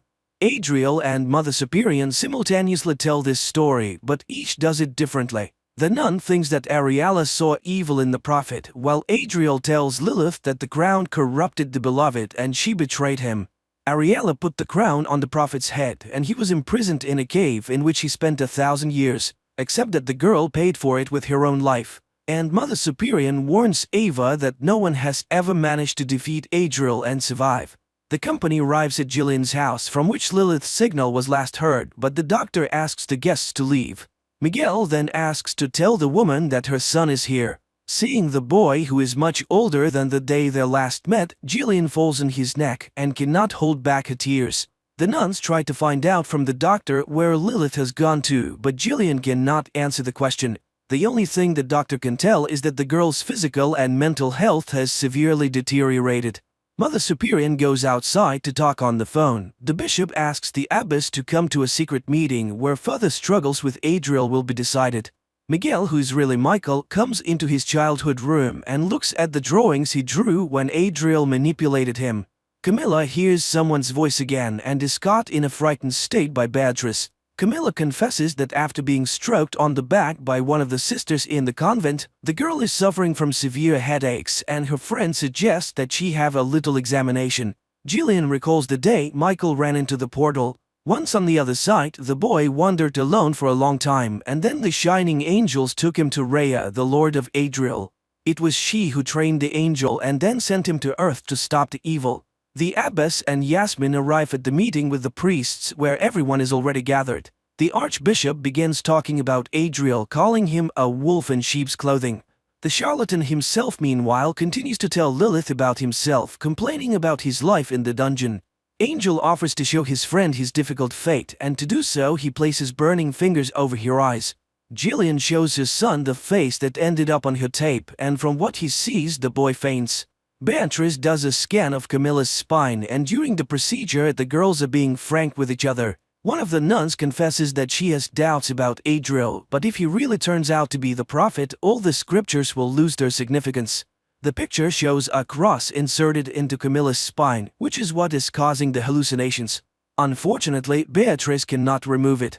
Adriel asks Lilith forgiveness for the pain, but he convinces her to open her eyes, and when the burns come off, the girl sees demons and a completely different world, which she calls the truth. Beatrice finds Ava in the courtyard as she's practicing putting a wreath on the monument's head, but the halo goes off again and the girl falls. The nun tries to support a friend and assures her that they will defeat Adriel no matter what it takes. Christian meets Vincent in Arctac and reminds him that in just 2 days they will give the world to their master.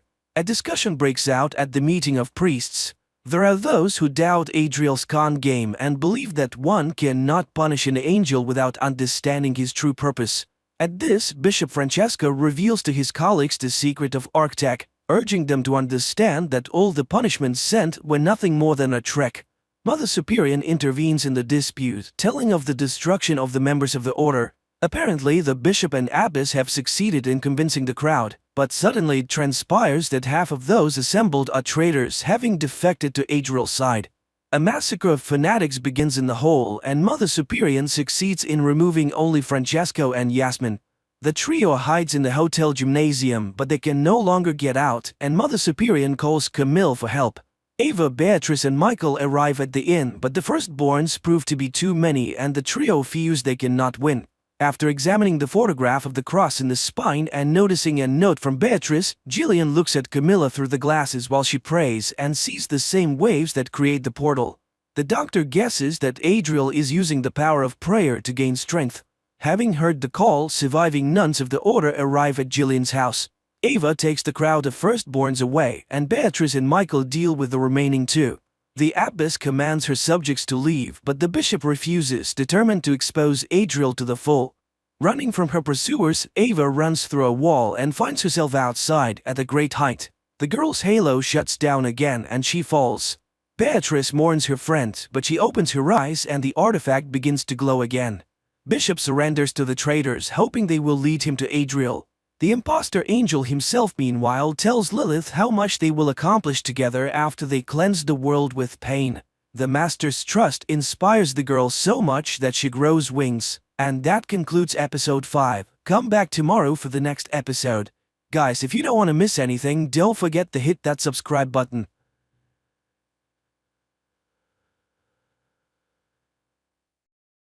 The 1950s. Alice and Jack live in a typical American town. They hang out with friends, have fun, drive around, and love each other. One day, while Alice is getting ready for a party with friends, Jack goes to work with a crowd of other white collars. A female voice narrates that today is the 997th day. All employees are on their way to headquarters. All residents are safe and accounted for. Ladies are wished a good day, and Alice starts her household chores. Then she goes to her dance classes, like all the exemplary wives in town. The instructor, Shelley, reminds them, beauty is in control and grace is in symmetry. After the class, Alice returns home, chats with her neighbor Bonnie, who constantly scolds her children, and goes to take down the dried laundry. A catchy tune constantly plays in Alice's head, and she hums it. Suddenly, she notices another neighbor, Margaret, standing in front of her house, oblivious to her surroundings. Alice starts cooking, but one egg arouses her suspicion. She squeezes it in her hand and the egg turns out to be empty. She crushes the rest, they're all hollow. This activity is interrupted by burnt meat. In the evening, she greets her husband, beautifully dressed, with her hair done, and at a set table. However, her husband decides to start with another, more pleasant activity. The next day, the women relax by the pool. Alice is distracted, the song in her head again causing her concern. Then a visual sequence appears, a circle of women in wigs. Later, Alice approaches a model of the town and mindlessly traces her finger along the streets, and when she leaves the town limits, Bonnie picks her up. It's time for cocktails served by her children. During this time, the men discuss distracting topics. Everything is decent, sunny, and calm. A signal sounds, and Shelley welcomes the new residents. She is happy that the couple can learn from her husband, Frank, who has created something extraordinary, a new world. Margaret interrupts Shelley's speech, saying she and her husband shouldn't be here. Alice's husband hastily leads her away, and the newly appeared Frank apologizes to the guests. The couple is going through a tough time. Their task to chase dreams and confront chaos, the main enemy of progress. And they all change the world. The guests echo Frank's words. Everyone here is happy, they are all one family. The man thanks the women for supporting their husbands, they are their support. The fun continues. Alice goes to find Jack, but finds Margaret, who says she has nightmares she can't be here, but Alice's husband quickly pulls the curtain in front of Alice. Alice finds her husband in the house. Jack kisses her, and the couple gets some alone time. But at the brightest moment, Alice sees Frank, who smiling, watches their lovemaking. Later, the women gather in a shopping center and discuss their perfect lives, and poor Margaret. Alice feels sorry for her neighbor, though Bonnie thinks she brought the trouble on herself. After all, she took her son into the desert by herself. They found her, but without the child. The conversation turns to what the men are doing. No one knows for sure, but it's said that they are making weapons. Bonnie cuts in. That's not their business. Women also do work. They create comfort. At night, Alice has a nightmare, but in the morning, as usual, she sees her husband off to work and starts her household chores. Then she goes on a trip. She is the only one left on the trolley bus and says she just wants to ride. Suddenly, she sees a plane flying towards the mountains, and then it crashes. Alice yells to the driver, but he doesn't understand what she wants. She urges him to help the victims, but he is on his route and cannot deviate. Alice jumps out of the trolley bus and runs towards the mountains. She walks a long way through the desert, then reaches a road and climbs a high mountain, topped by a strange dome. She approaches closer and stops at a mirrored glass. Around her, no one, only her reflection. Alice raises her hands to the glass and loses consciousness. In front of her in the darkness, a circle of dancing women and a male voice calls for order. People must allow themselves to discover what life should be like. The next moment, Alice finds herself on her bed. Coming to the kitchen, she sees Jack preparing dinner. The dishes are in disarray, many groceries spoiled. Alice doesn't understand what's happening, and her husband explains that when he came from work, she was already asleep, and she returned home on the trolley bus. Alice doesn't understand. Did the driver come back for her? But now Jack looks at his wife uncomprehendingly. Alice decides she saw everything in a dream.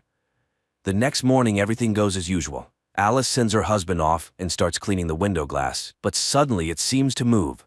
It presses her against the wall, and the woman is gasping for air. The next moment, the phone rings and Alice is completely free. Margaret's voice on the phone urges her to get out of there. After all, she was there and saw it all herself. Alice again sees dancing women, but now it is herself and her friends. And suddenly, instead of her own reflection, Margaret appears, approaching the mirror from the other side and starts banging her head against the surface. Alice screams and comes to. She runs home and sees Margaret on the roof of her house. Turning to Alice, the woman cuts her own throat and falls down. Alice screams in horror, and the arriving employees pick her up and carry away the neighbor's body. In the evening, she tries to explain to Jack, but he doesn't believe his wife. Margaret is in the hospital. She accidentally cut herself while washing windows. Alice feels guilty because her neighbor asked for help. What is happening around them? She asks him to tell her what he is doing on the project, but he cannot talk about it. He asks her to stop the hysterics, which could ruin everything. At night, Alice watches an advertisement for their town and catches herself thinking that it feels like she is floundering in a pool from which it is impossible to swim out. In the morning, she is cooking and suddenly starts wrapping her head with cling film. Alice seems to want to bring herself to her senses, but even the suffocation doesn't help, and she tears off the film. The arriving doctor assures the woman that it's just nervous strain, as Alice witnessed Margaret falling. The woman again insists that her neighbor slit her own throat. The doctor suggests prescribing her pills, but Jack refuses. They will cope. The doctor assures Margaret will soon recover and return home. He leaves, forgetting his briefcase, from which Alice manages to pull out a folder with Margaret's personal file. But all the text is smeared, unreadable. Alice burns the folder. She drinks alcohol and again sees dancing women. Then she finds herself in the bathroom. Jack is unhappy. They will be late, and he brings her a dress. Then he asks Alice to think about having a child. And tonight they have a wonderful evening ahead. The couple arrives at a restaurant where all the town's residents have already gathered. A performance by a glamorous blonde is demonstrated to the audience, and Alice again sees the circle of women and Margaret killing herself. Alice feels ill, but those around her do not notice. Frank gives a speech and invites Jack on stage. He is ready to congratulate the man as he is now entering the senior expert council. He presents Jack with a token of loyalty, a ring. The audience applauds and Jack performs a dance of gratitude. Alice, unable to watch this, runs to the bathroom. She has a vision of another Jack who has lost his job. A perplexed Bonnie finds her. Alice tries to explain something, but her friend interrupts her. Was Alice at the headquarters? Has she gone mad? She's acting like a spoiled child. Her job is to support her husband, yet she is ruining his career. And now she is behaving like Margaret. Returning to the hall, Alice watches Jack's triumph and restrains herself. In the morning, Jack reminds her that they will have guests in the evening. She needs to express gratitude to Frank. Alice greets the guests with a smile on her face. Everything, as always, is perfect. Her husband meets Frank while Alice finishes the appetizers. The man enters the kitchen and suddenly starts talking to the hostess. He regrets that Bonnie didn't believe her, but she didn't believe Margaret either. He has been waiting a long time for someone to challenge him. The guests sit down at the table. Alice demonstratively takes the host's seat. Jack, complying, sits next to her. The conversation about nothing begins. Suddenly Alice asks why all the women in the town are from one, at most two states, and they all vacation in the same places. Jack tries to steer the conversation away, but Alice continues. They all met their husbands on a train, under similar circumstances. All their stories are the same because they are told what to remember, but sometimes they suddenly remember the forbidden. Frank is doing something with all of them. The man, smirking, reminds her of her nervous breakdown. Why isn't she getting treated? And why was she at the headquarters? Jack is horrified. She was at the headquarters? Frank continues. She broke the rules. It's the result of psychosis, but she revealed herself to him in his bedroom. Alice is stunned by such a dreadful lie, but Jack believes Frank unconditionally. The woman tries to appeal to the guests' common sense. Where do these products come from? And what's in them? But then Shelley stands up. She will no longer allow her husband to be insulted. The guests leave. Frank is disappointed. He expected something more interesting from her. Jack, having seen everyone out, returns to the house. Alice tries to convey to him that he is the most precious person to her. And she asks to leave here, anywhere, just together. And Jack agrees. They leave the house and get into the car, and then the husband apologizes to his wife, but in the next moment employees pull her out of the car and carry her into the darkness. Alice finds herself on an operating table. Visions with her husband pass by. A doctor in a mask leans over her, in which she recognizes herself. In the next moment, Dr. Alice finishes the operation and goes home, where her unemployed husband meets her. He hasn't prepared dinner because he didn't know what she would want. There's also no hot water. Alice is very tired. She has been standing at the operating table for 30 hours, so she denies her husband intimacy. He sits at the monitor and listens to the advertisement for a new simulation. And again, a sunny morning in Paradise Town. Alice returns to her surroundings. An enthusiastic Bonnie meets her and shares the latest news. Alice hugs her children and does not notice her friend's worried look. Her husband goes to work. Alice does household chores, dances, and swims. And she meets her husband. She takes the roast out of the oven while Jack picks a record, humming a song that seems to wake Alice up. Jack walks through the dark city, entering his apartment. Meanwhile, his physical characteristics are narrated. He is absolutely fit to participate in the Victory Project with his friend Alice, and he takes on the responsibility of maintaining his wife's body's vital functions. Alice sees herself in bed, restrained and entangled with wires. Jack cares for her body because he is obliged to exit the simulation each day and work to afford it. The man lies down next to her and hums the song that Alice is hearing now. She realizes he has deprived her of real life, but the man did this to save her from constant work. Frank created this world so they could live as they wanted. He works like a damned soul for this, but she is happy. But what about the others? So they really are hostages. Jack hugs her, but Alice hits him on the head. The next moment, Bonnie finds her. Jack is dead, and she immediately reports it to Frank. Bonnie confesses that she knows everything about the simulation. She chose this life herself because here she can be with her children, who are alive, but other women know nothing. Alice must run, or they will kill her. The woman steps out into the yard, goes to Jack's car, and drives into the desert. Employees chase after her.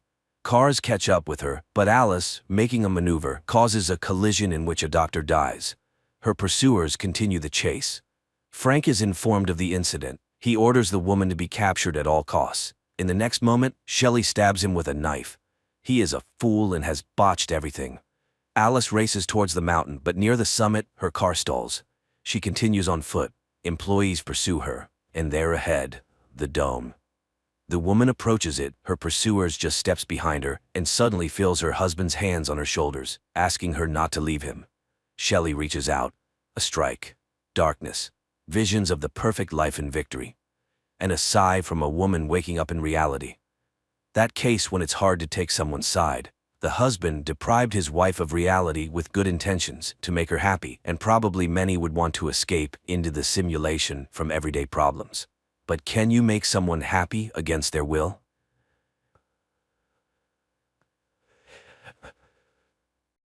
One day, an unidentified flying object lands on Earth, after which a crystalline tower grows above it.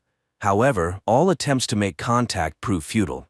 Sometime later, astronaut Nico receives an offer to lead a mission on the spaceship Salvare to the presumed homeland of the object in the constellation Canis Major.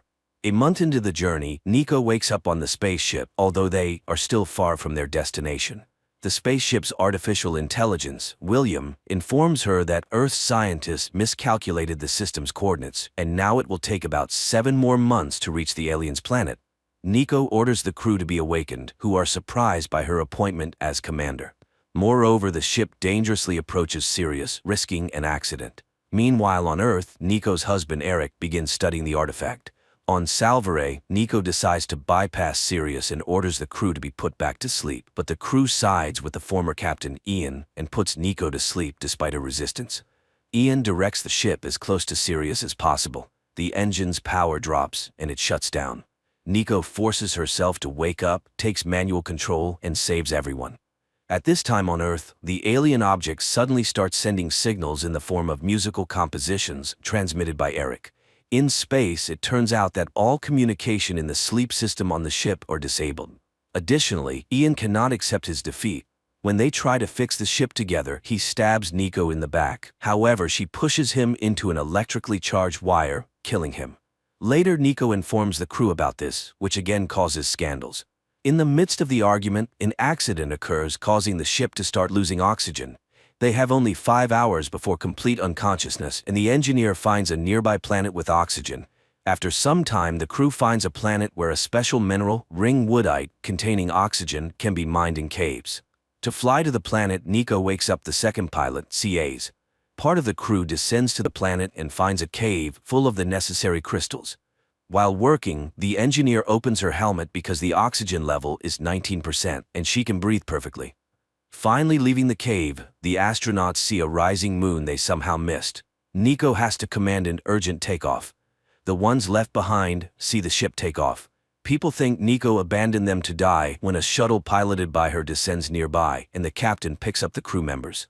On Earth, Eric takes their little daughter to the artifact, where he states that the aliens might be trying to communicate. As if they wanted to do something bad, they would have done it already. Meanwhile on the ship, one of the girls, Petra, suddenly falls ill. Tests show elevated stress hormones. Nico asks to move them closer to Sirius when suddenly the temperature inside Salvare rises. The captain takes manual control but suddenly loses her vision. It turns out her stress hormones are off the charts as well. Astrobiologist Julian quickly identifies a high level of boron in her blood, checks soil samples taken from the planet, and reports that he has isolated a virus from them. The crew gathers to discuss the situation. Unexpectedly, Petra feels something growing from the back of her head. It turns out to be her nervous system, which kills her. Julian starts working on a vaccine and injects it into himself, but he realizes that he is experiencing the same symptoms as Petra and persuades a friend to throw him into space. He complies, but while working on the medicine, realizes that gamma rays kill the virus. Nico directs the ship towards Sirius, exposing the crew to radiation, which cures them. Later, Nico wakes up to loud banging and sees an injured engineer, suspecting that someone on board is hunting them. It turns out that AI William is offline for some reason. Nico and CAs carry the engineer to the infirmary when they are attacked by an alien. The crew searches the ship and tries to eject the dangerous alien into space, but it tears people apart until Nico lures it into an airlock and kills it. All this turns out to be just a bad dream. However, waking Nico up doesn't work until William finds a way to enter her dream. Seeing him, the captain realizes she must accept what happened to her first ship when she had to sacrifice part of the crew to save the rest. Nico finally says goodbye to her fallen friends to move forward. She suddenly wakes up. She is informed that they have encountered a moon along the way where fresh supplies can be obtained. Moreover, William has detected the same signal as on Earth. They look at the moon's surface and see the same alien object.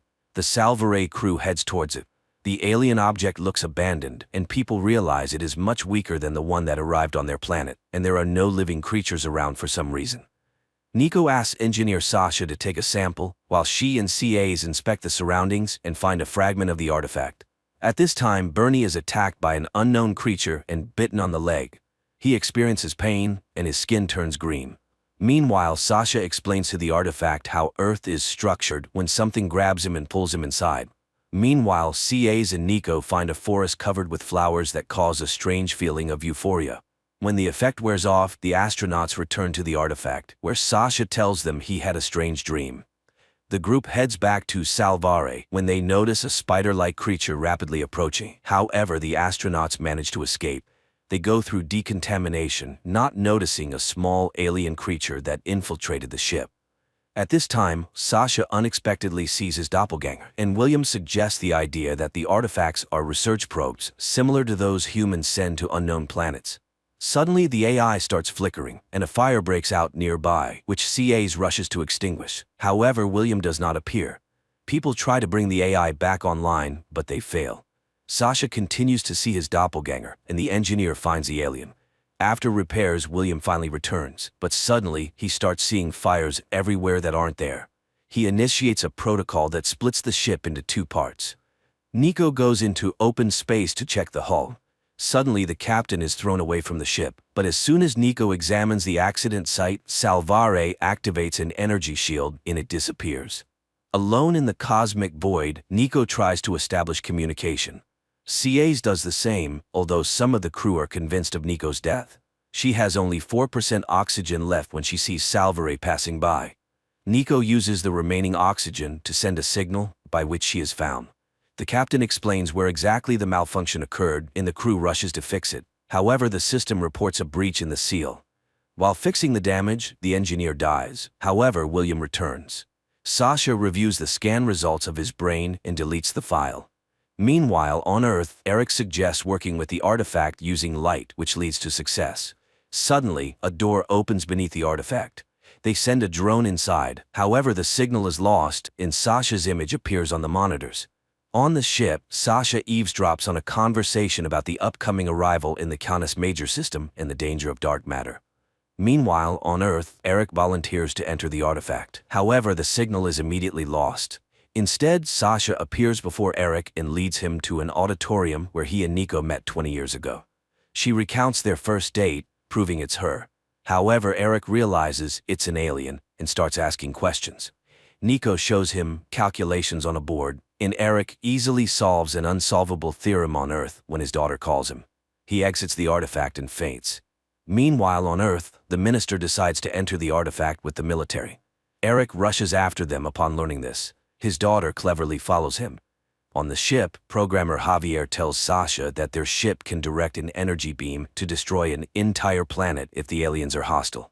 Sasha corners Javier, ordering him to explain how to disable William and destroy the ship. His eyes turn white, and two needles emerge from Sasha's eyes, piercing Javier's eyes. Strangely, his father, the minister next to the artifact on Earth, sees all this. The artifact starts to blacken, and a massive sound wave knocks everyone down. Eric finds his unconscious daughter on the ground. Meanwhile, Salvare enters a massive dark matter cloud. People see lasers shooting past them. William notes elevated hormone levels in the entire crew. It seems dark matter increases serotonin levels. The lasers are charged hydrogen particles, and everyone is experiencing hormone effects similar to illegal substances. Sasha watches the merry crew. Later, he disables access to ship controls.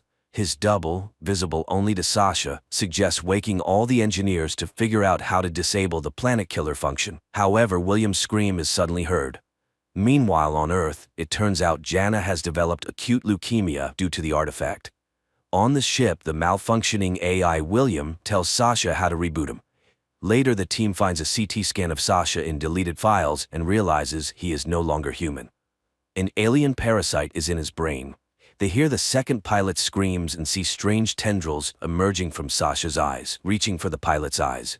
Nico and CAs manage to save the pilot, lock Sasha in the control room, and activate the alarm. Nico realizes the aliens chose Sasha as the crew's killer because she treated him dismissively. Then she notices William also looks strange. He needs a backup, but those files are no longer available. On Earth, a journalist who visited the artifact agrees to an alien implant and now says the aliens are called Akaya. The energy surge was defensive, not knowing Jana had a genetic anomaly. However, the Akaya can cure her. Meanwhile, the engineer connects Salvare's cooling systems, but Sasha disconnects them again.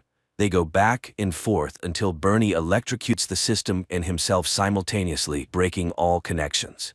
Sasha then tries to cut off oxygen supply to all lower decks, but a severe headache starts. He admits it's not him, but Akaya, opposing the captain.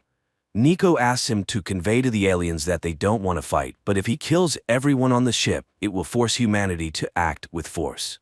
Nevertheless, he cuts off the oxygen, directing the ship towards a black hole. Nico orders an evacuation to shuttles, but plans to stay on the ship and fix the situation. After seeing everyone off, she meets AI William and begs him to return. However, Sasha attacks, grabs, and chokes her.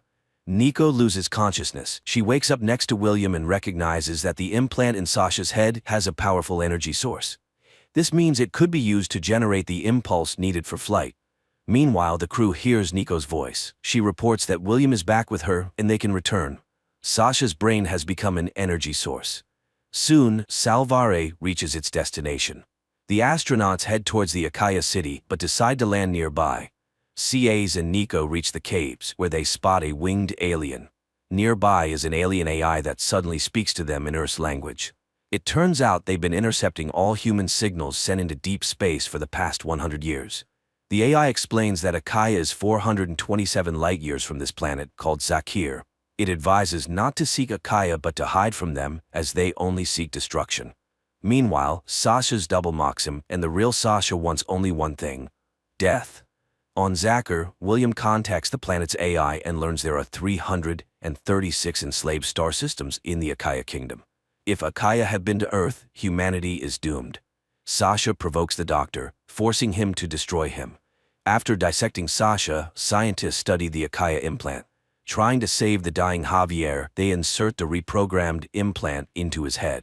Meanwhile, Nico and CAs find a place littered with bones and discover an Akaya implant inside one of the skulls, similar to the one in Sasha's head. The women realize that war is inevitable and decide to destroy the Akaya probe on Zakir. Nico approaches the Zakirans, who ask for their help. One of the Zakirans, captured by the Akaya, attacks the shuttle but dies in the engine fire. Salvare, on Nico's orders, fires an energy beam at the Zakir artifact, destroying it.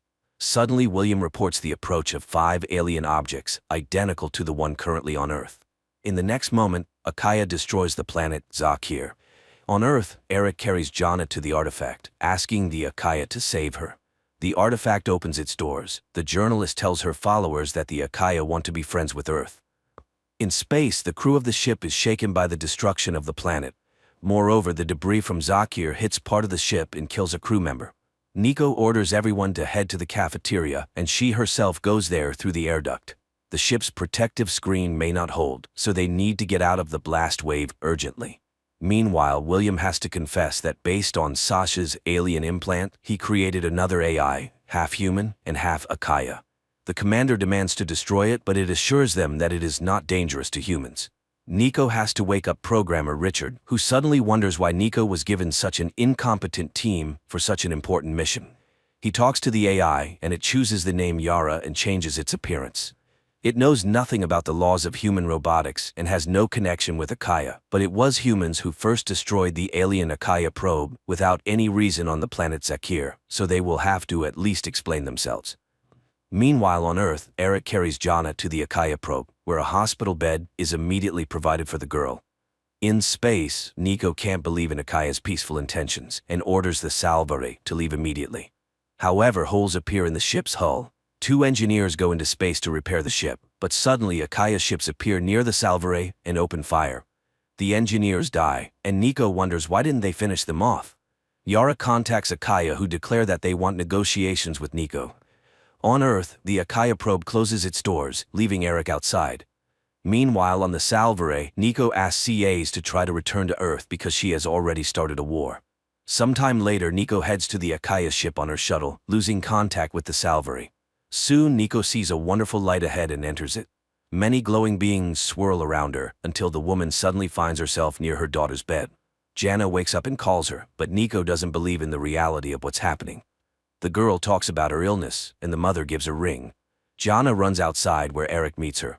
Nico also runs after and suddenly finds herself in front of her mother. Nico suddenly realizes that her mother's image was borrowed by the aliens. Akaya confirmed this and asked Nico to inform Earth about their peaceful intentions. However, Nico is sure they have different understandings of good. She accuses Akaya of destroying an entire planet, but the alien reminds her that the Zakirians were killed because of Nico's actions, bombing the probe. At that moment, Yara appears next to them. Akaya accuses the AI of serving humans, grabs Yara by the throat, and pushes her back onto the Salvare, where she tells the crew what she saw. Meanwhile, Nico argues with Akaya, proving she is ready for negotiations. The simulation changes, and Nico finds herself at her daughter Jana's funeral. Eric accuses her of abandoning the family, to which Nico responds that between family and humanity, she would choose the latter. Outside the simulation, Nico sits with her eyes closed while a small spider-like robot climbs over her body. In the simulation, Eric suddenly attacks her, and Nico has to fight. She wakes up and finds herself crushing the robot. At this time, CAs finds her and takes her to the shuttle. On Earth, Jana gives her father's wedding ring to Eric. On the Salvare, they notice the appearance of Akaya's ships, so Richard orders to prepare for light speed and asks Yara for help, promising to disable her control. Meanwhile, Nico and CAs see the ship taking off, leaving the women on the enemy's vessel. Akaya immediately sedates CAs, who finds herself in a simulation with her long-dead brother. Nico realizes that Akaya is chasing the Salvare. On the ship, William detects a gravitational wave behind them, which Richard interprets as the Akaya ship. However, he hopes that CAs and Nico are still alive and arranges a meeting with Yara in the cryo chamber, where he goes to wake up Engineer Dylan, who has combat experience. Meanwhile, CAs tries to determine if her encounter with her brother is real. Suddenly, she hears Nico's voice trying to reach her mind. Then Akaya transports CAs to her friend's wedding, but CAs demands to be released and to take the probe from Earth. Akaya insists they are trying to save her planet from humanity's problems and crimes. Nico, realizing that all chances for peaceful negotiations are lost, launches the shuttle and initiates its explosion so that the Salvare can reach Earth. However, the shuttle stops and Akaya attacks Nico. Nico tries to hit her, but the alien throws her away and announces Cass's readiness to obey. However, she begins to fall apart when the Akaya ship suffers serious damage. The Salvare crew tries to understand what's happening, and Dylan identifies the impact of an energy burst from a neutron star.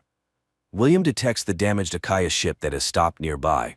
Apparently, neutron stars affect them differently, but the main thing is that he doesn't detect any signs of life on the enemy ship. Meanwhile, Cass's simulation turns into a tragedy. She sees her dead friends. Anthony still tries to get her consent to cooperate, but unexpectedly dies.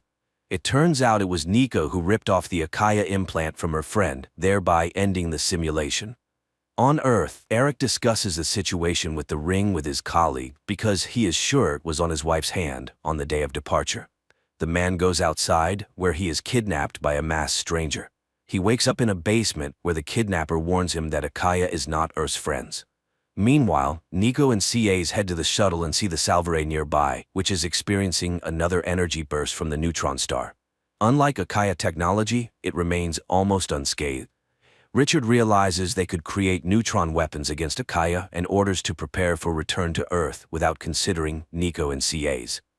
Nico contacts the Salvare using a helmet, which William hears. The women prepare to return to the Salvare when Akaya addresses them. Begging to be saved, they swear they won't harm Earth, and people believe the aliens. Nico and CAs return to the Salvare, where Richard explains that Akaya spaceships are susceptible to neutron flashes. Dylan proposes to tow the Akaya ship beyond the reach of the neutron star, and Nico approves. People manage to start towing, but the artificial gravity on the Salvare fails. Nico has to make a tough decision and leave the alien ship to be destroyed. Later, William reports that the power shutdown was initiated by Yara. However, she insists she didn't sabotage the ship's thrust. Meanwhile, CAs calls her friends to show them a habitable planet. Nico asks to wake up the chief colonist. At this time, Dylan slows down Yara's data processing and finds navigation structures. Although this causes the AI great pain, it doesn't stop Richard. Yara's screams are heard by Nico. She orders to stop the torture despite Yara confessing involvement in stopping the Salvare's engines. After that, the commander asks Yara for forgiveness, but she no longer trusts humans. Meanwhile, CAs wakes up colonization specialist Paula. William suddenly notices that some hidden process is running through his code, as if the AI was damaged, but when Dylan opens access, an AI named Gabriel appears before them. Meanwhile, CAs, Bernie and Paula settle on the new planet, which is rich in fauna. On the ship, Gabriel introduces himself to Nico and says he is the original AI that was supposed to be on the Salvare, while William is an inferior version. That's why William woke up the wrong team, couldn't detect the moon, and created the alien AI. William confirms his words, and yielding to Gabriel, he shuts down. Yara stands up for William, but Gabriel reports he found a way to get them home faster. On Earth, Eric continues to walk around the alien probe until it opens a door in front of him, and Akaya appears in the form of his double, who promises him a meeting with his wife. On the ship, AI Gabriel wonders why Yara didn't ask Akaya how to become free. Dylan informs Nico that he checked Gabriel's code and found he doesn't know when it was created, as if he had rewritten himself. Nico asks to disconnect Gabriel and calls Yara when Dylan suddenly feels strangled and passes out. Nico also loses consciousness, unaware that Gabriel is changing the ship's course despite Yara's protests. She hacks into Gabriel's memories and learns that during the test, it was he, not William, who failed all tests and was to be deleted. Yara recalls her experience and tortures Gabriel. Meanwhile, air supply is restored, people regain consciousness, and William returns to find out the truth. However, Gabriel fights him, and Yara realizes their codes are too intertwined, so both must be deleted to try to restore William later. Dylan performs a reboot. Meanwhile, the colonists try to contact the Salvare but get no response. Paula suggests naming the planet, where she has already found many useful minerals, but people don't know they are being watched by the local civilization. On the ship, Dylan brings William back, but it's his early version, lacking memories. At this time on the planet, people wake up to a noise near the shuttle, go to the sound, and find strange tracks. Paula notices some creature and shoots it, then they are lifted onto the ship, where the doctor immediately starts analyzing the tracks in the blood of the unknown creature. Paula shows how many useful minerals the depths of the discovered planet hold. Moreover, it is very close to Earth. Meanwhile, the doctor reports that the creature's blood was yellow due to the lack of hemoglobin, similar to terrestrial insects. Nico decides to fully analyze the planet. Meanwhile, Richard and Yara study Akaya's route and realize that they are always connected, and see how cosmic strings are formed, serving as a source of energy for the aliens. At this time on Earth, Akaya tells Eric that they want to see humans on Earth, but not in space. The alien gives the man a sphere that will help restore nature on Earth. On the new planet, Paula is analyzing the composition of the trees when a large wooden stake flies into them, followed by a creature emerging from the bushes. It seems to be trying to talk to CAs, but Paula shoots it, and it dies. Later, CAs tells Nico about the creature, which she describes as having war paint and being armed, but Paula characterizes them as cavemen. However, Nico reminds them that according to the rules, they cannot colonize a planet with an existing civilization, but Paula refuses to leave the paradise place. Meanwhile, Yara explains to the commander how Akaya's cosmic strings work and suggests doing the same. Dylan starts testing and stabilizes the wormhole. It soon shuts down, but people manage to get data from Earth. On the same day, CAs discovers that Paula launched colonial capsules on the new planet without permission. She points a gun at her. Nico is just watching the messages received from Earth and realizes that her meeting with her daughter was real. Apparently, Akaya can send not only information but also matter through wormholes. At this time, CAs and Paula fight because the colonist doesn't want to return to Earth. Nico releases her team and informs the crew that they are preparing to return home in a new way. The Salvare begins its journey through the wormhole. They can already see Jupiter, but the wormhole dissipates earlier than expected. Nico orders everyone to move to the lower deck and takes manual control, splitting the ship into two parts. At this time, Yara confesses to Richard that she could never forgive him, therefore she blocks his path to Earth. Nico says goodbye to CAs and asks her to tell what they have learned about Akaya and to protect Earth. Then she initiates manual control, which separates the lower part of the ship. She watches as the Salvare goes through the wormhole and smiles, but then Richard approaches her and tells her about Yara's actions. The commander isn't angry because she has a plan. Meanwhile, Eric and his team test the sphere given by Akaya. They lower it into a polluted lake in the middle of a wasteland. There is an explosion, and the desert is covered by an ancient forest, with the soil beneath it pristine. The excitement is interrupted by a report of instability in the Jupiter area. People realize that a wormhole has formed there and something is moving through it. It's the Salvare entering the solar system, but CAs forbids contacting Earth for now, where Eric is just making a report that they witnessed the creation of an entire ecosystem, proving Akaya's good intentions. On the Salvare, they watch the broadcast and develop a plan to hide the data on using neutron radiation as a weapon against Akaya. CAs learns about Yara's actions. The AI behaves strangely, and CAs ask Dylan to heal her because she is the only chance to reopen the wormhole and save Nico and Richard. She then starts a broadcast, introducing herself as the commander of the Salvare and announces that Nico sacrificed herself to save others. Eric calculates that Nico has more than 2 weeks of oxygen left and can still be saved. He and his colleague Seth go to the Akaya probe and ask for help, but it remains silent. Suddenly, a door opens in front of Seth and the man steps inside. Meanwhile, on the ship, they seek a solution to the problem with Yara, as the Akaya code can read the data about the neutron weapon.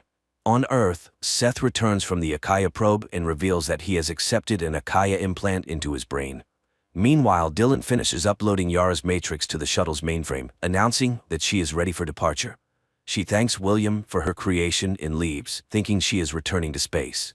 CAs warns the crew that they must keep the information about Akaya's vulnerability to themselves until they understand how to use it. On this day, the Salvare returns to Earth. Eric rushes to CAs and asks for help to save his wife, but Yara is gone, and Akaya does not want to help. However, CAs manages to whisper to him about the secret materials. Then the crew is taken to hidden underground rooms where they are held illegally. Seth admits that he installed a bug on Eric and knows about his visit to the resistance group against Akaya. Now his people are killing the resistance fighters. Meanwhile, on the shipwreck, Nico builds a solar sail to travel to the colony planet. They have 10 days left until arrival, so they have enough oxygen. One day they suddenly hear some knocking, but Nico dismisses it as a meteorite. But the next day, Nico sees an increase in estimated time. People throw unnecessary items into space, reducing the arrival time. That day, Richard hears a noise but can't figure out what it is. Later, Nico finds abandoned items, realizes that someone is on the ship and suggests to Richard that they search it. Armed, they check all the corners. In one of the halls, Nico clearly sees Akaya, but it turns out to be just scraps of plastic bags. Then a signal about damage to the outer sail comes through. Nico goes to the airlock, where she suddenly sees glowing Akaya beings. However, Richard tries to convince the captain that she is hallucinating. Meanwhile, on Earth, CAs admits to Eric that she doesn't remember their conversation about hiding the secret. The man suspects that Seth erased the astronaut's memory. Meanwhile, William tries to recall everything his prototype knew. He allows Yara and the hologram of Nico to merge with him into a single whole and remembers everything that happened during the space journey. In space, Richard discovers that the hallucinations were due to too high atmospheric pressure, but now everything is fine. Suddenly an alarm sounds, and they see a ship that does not belong to Akaya. Later, Nico finds herself tied to a table. Richard, and then she, are cut with a laser, causing the woman to lose consciousness. When she wakes up again, she sees some liquid pouring over them. Waking up again, they find that they can move, and there are no scars on their bodies. However, they are clearly being watched. Apparently, the aliens were studying their physiological reactions and would punish them if the pair refused to follow their rules. They go to the open door, but when Nico moves forward, the door closes, separating the pair. Meanwhile, on Earth, Eric helps the Salvare crew remember the information deleted from their brains. And everyone confirms that Akaya promised to do one thing or another in exchange for their loyalty. William tries to contact Eric or CAs, but Seth blocks him. At this time, Nico and Richard walk through the corridors of an unknown alien ship, receiving electric shocks for wrong actions. Suddenly, a door opens in front of Nico. She steps inside, touches an object, and sees a crashed alien ship on an unknown planet. Richard, whose hand is burning with a red bracelet, finds her there, but when they try to leave the room, the doors separate them again. This time, Nico steps outside and sees Snow in the same ship from the vision. Nico goes inside, grabs something like a jacket from the dead creature, and finds a weapon. While exploring the ship, Nico sees a wounded Paula, who tells her that they were attacked by aliens called Dakuma, who killed all the colonists. She can't escape because she is already infected and is turning into a Dakuma herself. This is indicated by the red color of the bracelet. The aliens can't live here because of the cold, but they need the crystalline core that Nico was apparently sent for. Paula begs Nico not to let her turn into a Dakuma, and Nico kills her. She continues to move forward and finds the creature's severed arm, which she uses to activate the ship's control. Meanwhile on Earth, Eric helps the Salvare crew escape. At this time, Nico returns to Richard, unfastens his bracelet, and the pair tries to escape, but there is no way out, and Nico challenges Dakuma, threatening to blow up the entire ship. Dakuma comes out and strangles her, but Richard activates the cooling system and freezes the alien. Later, Nico cuts off Richard's infected arm and immerses his body in the regeneration liquid. Nico wakes up the restored Richard and activates the Dakuma ship's systems. She suddenly notices Akaya probes. This means the aliens are aware of each other. She decides to ask Akaya for help to return to Earth, but for this, she needs to get inside the Akaya probe. Meanwhile, CAs and Eric reach the Salvare and call William, but he does not respond, as his developer Ursula and Seth are working on him, planning to destroy him. At this time, on the Dakuma ship, Nico and Richard find various weapons belonging to captured species. Richard dons armor and steps onto the unknown planet first. Struggling to get used to the thin atmosphere of the planet, they find a cave where the Akaya probe is located. In the cave, they find inscriptions on the walls and the bones of creatures that once lived there. Suddenly, the probe opens its doors in front of them, and the pair steps inside. At this time, Seth tells William that Nico and Richard are on the planet Chitala, and he orders Eric to be brought to him to implant his head. William immediately informs Eric about this, and although CAs tries to protect him, Eric is captured. William tells him that his wife is alive, but to bring her home, he must accept the implant into which William will be uploaded and become the new William in a human body. Eric agrees, and Seth immediately kills the guard, from whose mouth an alien spider emerges and moves towards Eric. However, William refuses to continue until Nico and Richard are safe. Seth immediately mentally transports himself into the probe, meeting Richard and Nico. Receiving consent to accept the implant, he announces his intention to open the door to Earth for them. At this time, CAs enters the room, and while she hits Seth, Ursula volunteers to help William, having seen what Seth is capable of. Taking advantage of this, Nico and Richard run through the door and find themselves on Earth. Seth reports that Akaya is angry and their ships are ready to attack. The survivors joyfully communicate by radio when they are met by the military, and Nico asks them to hurry and prepare the army for Akaya's attack, especially since they know how to kill them. Meanwhile, Eric and William adjust the Salvare's thrusters, turning it into a neutron weapon. Suddenly, a signal indicates the appearance of a wormhole between Earth and Mars, from which an Akaya ship emerges, and the Salvare destroys the alien ship.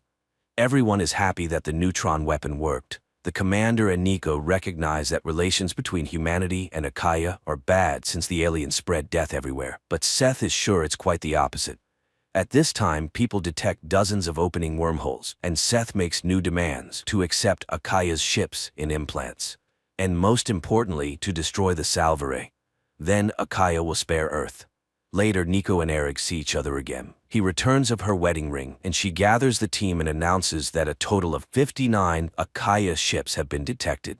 Then William suggests studying the debris from the already exploded ship where a captive Akaya is found, who behaves very quietly, apparently due to the lack of a power source.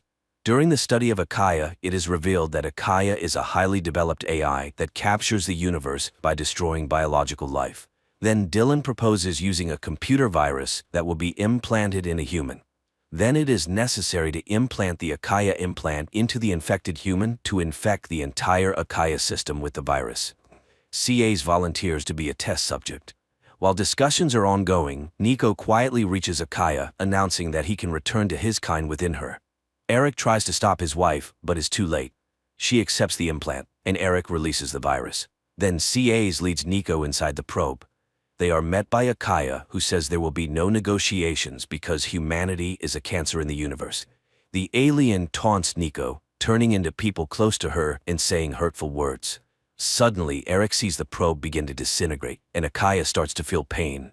Nico shoots him with his own gun, grabs CA's, and they leave the probe, which is eventually destroyed. After all the events and victory, Nico finally embraces her family. Unexpectedly, the commander reports that new wormholes have opened. Signals come from all corners of the universe.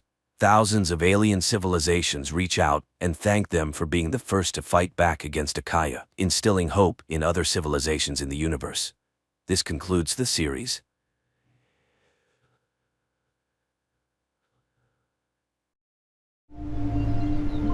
Okay.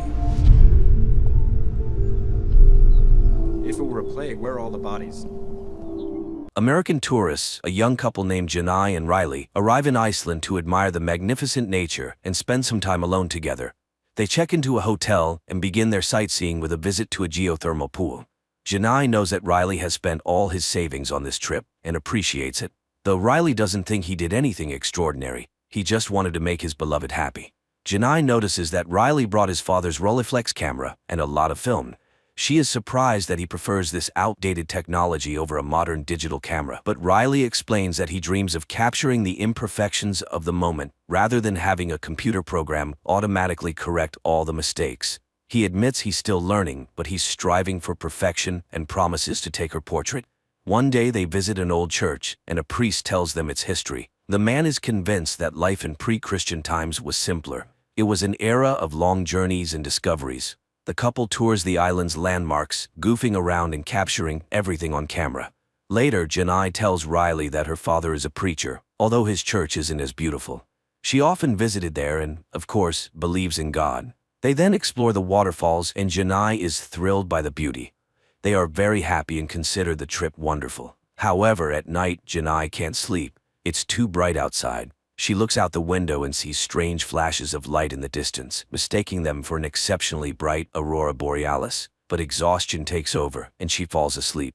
In the morning, Riley wakes Janai up at 10 a.m., not noticing the date that appeared on his digital watch, 2028. Janai, however, still lives in her own time and finds it hard to wake up. The constant daylight outside is also a challenge for her. Nevertheless, she somehow manages to get out of bed. The couple heads out for breakfast, but it turns out that no one has prepared it. In fact, there's a strange silence and emptiness all around. There's no sign of the staff, nor of other guests. Riley suggests they go to a cafe, and the couple steps outside, but here too the emptiness reigns.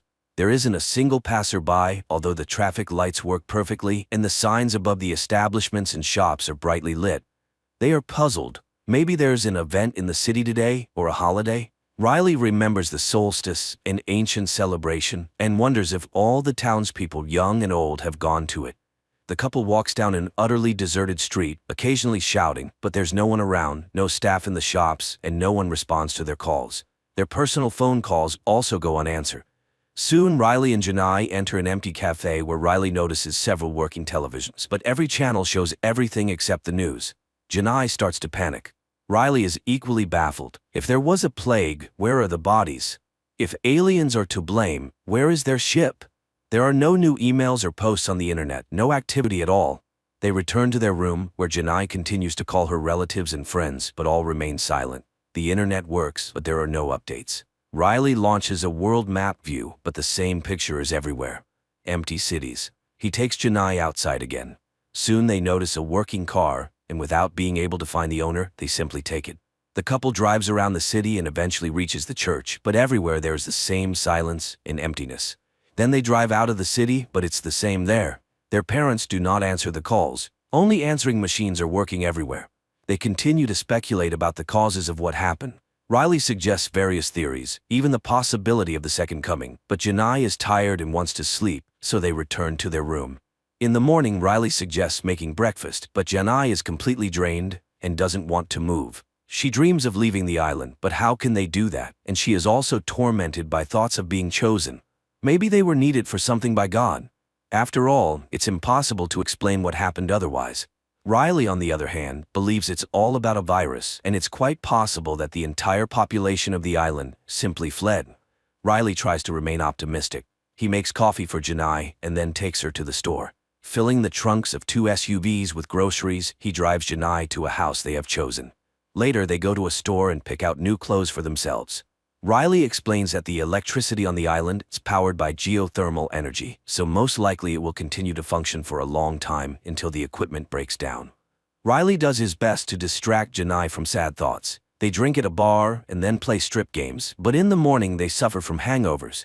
Janai again talks about being tested, but faith and religion are not the same, and who knows what God has planned.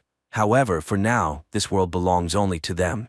They continue to tour the island, and Riley takes pictures of Janai in all the scenic spots. One day they find a geothermal pool and enjoy a bath there. Then they make love and sleep right on the grass. When she wakes up, Janai admires the beauty of the island's nature, while Riley tirelessly photographs her. One day they go to get groceries, and while Janai punches cereal boxes, Riley, riding a shopping cart, falls and injures his arm. In the evening, he invites Janai to a romantic dinner. The couple dresses up and Janai applies makeup, but once they sit at the table, she immediately starts an unpleasant conversation because she can't stop thinking about what happened during the day and pressures Riley to promise not to put himself at risk again. After all, what would happen to her if something happened to him? They are completely alone here and no one can help them. Janai sinks deeper into depression despite Riley's promise to take care of himself. She remembers her home and a book that is very dear to her. Her father once gave it to her, and she turned it into a kind of diary, writing down the events of her life on its blank pages. She even confessed her love for the first time there, and now she dreams of just holding it in her hands. Riley reminds her that they have each other, and they will be able to survive. After all of humanity's achievements are at their disposal. However, time passes, and the food in the stores starts to expire. Janai is very annoyed by Riley's habit of eating perishable foods out of order, as he doesn't think about tomorrow at all. Soon the electricity will run out, which means there will be no more meat. To this, Riley suggests they take up farming and hunting, which only makes Janai laugh. Well, he might shoot a cow, but what will he do with it then? Janai increasingly wanders around the area alone, and one day coming to the church, she asks the figures around it questions. Maybe it's only they who have been thrown out of life, while everyone else is now at home? Why did this happen to her? Seeing Janai's bad mood, Riley tries to cheer her up. They continue to explore the island, as he knows its history quite well and believes that the heart of the earth beats here. But unlike Riley, Janai doesn't feel the specialness of this place. One day he shows her the old remains of a plane he found while exploring the area. Riley calls it beautiful, but Janai sees it only as a reminder of the dead world they now inhabit. It's trash, just like them, and no one will come for them. An angry Janai drives away, but later returns for Riley, who is calmly sleeping in the wreckage of the plane. Now Riley spends more and more time on the empty city streets, photographing everything that seems interesting to him. Then he throws away the film because there's nowhere to develop it. He roams the shops and one day remembers that if the electricity runs out, there will be no water in the house. He collects all the necessary items in a hardware store and takes them home. One day, absent-mindedly entering an elevator, he panics when the doors close. After all, no one will be able to find him if the electricity goes out. Meanwhile, Janai goes to the cinema and cries as memories flood over her. In the meantime, Riley sets up a water collection system with a wind-powered motor in the yard, and Janai finds an abandoned farm and rides a horse. Later, she listens to the voicemails from friends and relatives saved on her phone. Then she takes Riley to a place in the countryside she likes. She is surprised that Riley continues to photograph everything, but he promises that he will find a way to develop the film. Janai points out that they are sitting on a glacier, a force of nature that kills all living things. Maybe God has also run out of patience? Later they return to the city, and while Riley is busy with his tasks, Janai finds a photographer's studio. One day they enter a flower shop, and Janai is very upset to find that all the plants have long died. Realizing that Janai is depressed by the decaying city, Riley suggests they go camping. He persuades her that it's time to find a place where they can live in comfort and plenty. Soon Riley notices a house by the lake that seems suitable. The couple goes inside, and even Janai has to admit that the place is very beautiful. However, while exploring the area, they stumble upon an old man named Niels, who is very weak from lack of food. The couple gladly shares their supplies with him. Niels is shocked that there are no other survivors and believes that the end of the world has come. When it all happened, he was also in the city but returned to his home where he once left his family. Janai, who was very happy to find another survivor, is deeply upset by Niels's defeatist attitude. The old man tells her about his family life. In his youth, he would leave his family for long periods to earn money by fishing. When he returned, he found that they had changed. His son had grown up, and his wife had fallen out of love with him because he was always away. He accepts God's will because it's people who live in the world he created, not the other way round. And he advises Jenai not to give up, for she is human and therefore must fight. Although if there is some divine plan, humanity has failed to fulfill it.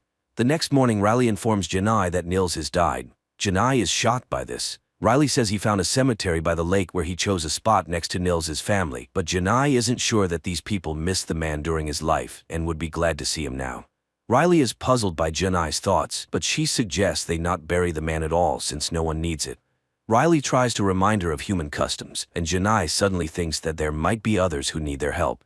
After returning to the city, Jenai becomes obsessed with searching for other survivors. She drives house to house, marking the empty ones with red tape.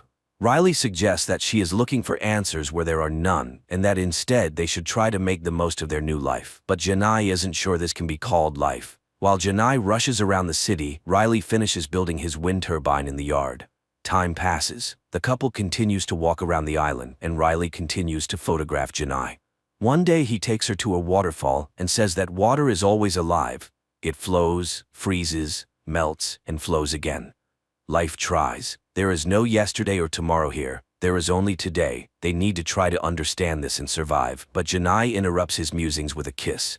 Later they return to the house, and Jenai notices that the water is running out. She washes the dishes in a basin while Riley goes to sleep. Suddenly she notices an email on the laptop. Jenai opens it with trepidation and cries when she realizes it's a photo from Riley. Morning comes. Riley goes to the kitchen where a large envelope addressed to him is lying on the table. He connects his water system and opens the envelope. Inside are printed photos of Jenai, but the girl herself is nowhere to be found, and this worries Riley. He rushes out to find her, visiting all the places they liked. Meanwhile, his system starts working, and water flows into the house without the need for electricity. Riley continues to drive around the island, and finally finds Jenai's body floating in a geothermal pool. Realizing that she did this voluntarily, he at first also wants to end his life and jumps into the water, but soon he resurfaces and climbs out. Riley cries as he sits by her body, then lays her on the grass, not knowing what to do now. Then he simply leaves, abandoning the girl by the pool. Riley gets into the car, drives onto the road, and drives for a long time without holding the wheel. But gradually his hands lower onto the steering wheel, and he firmly grips it as if deciding to keep living. The film is called bokeh, the blurred parts of a photograph that the photographer uses to highlight other parts of the image that they consider more significant. The director similarly highlights the main contrast, the two diametrically opposed positions of the last people on Earth. The man immediately accepts the situation as it is and intends to live on, while the woman falls into depression and begins to search for the meaning of what happened. So what chance does humanity have for rebirth under such circumstances?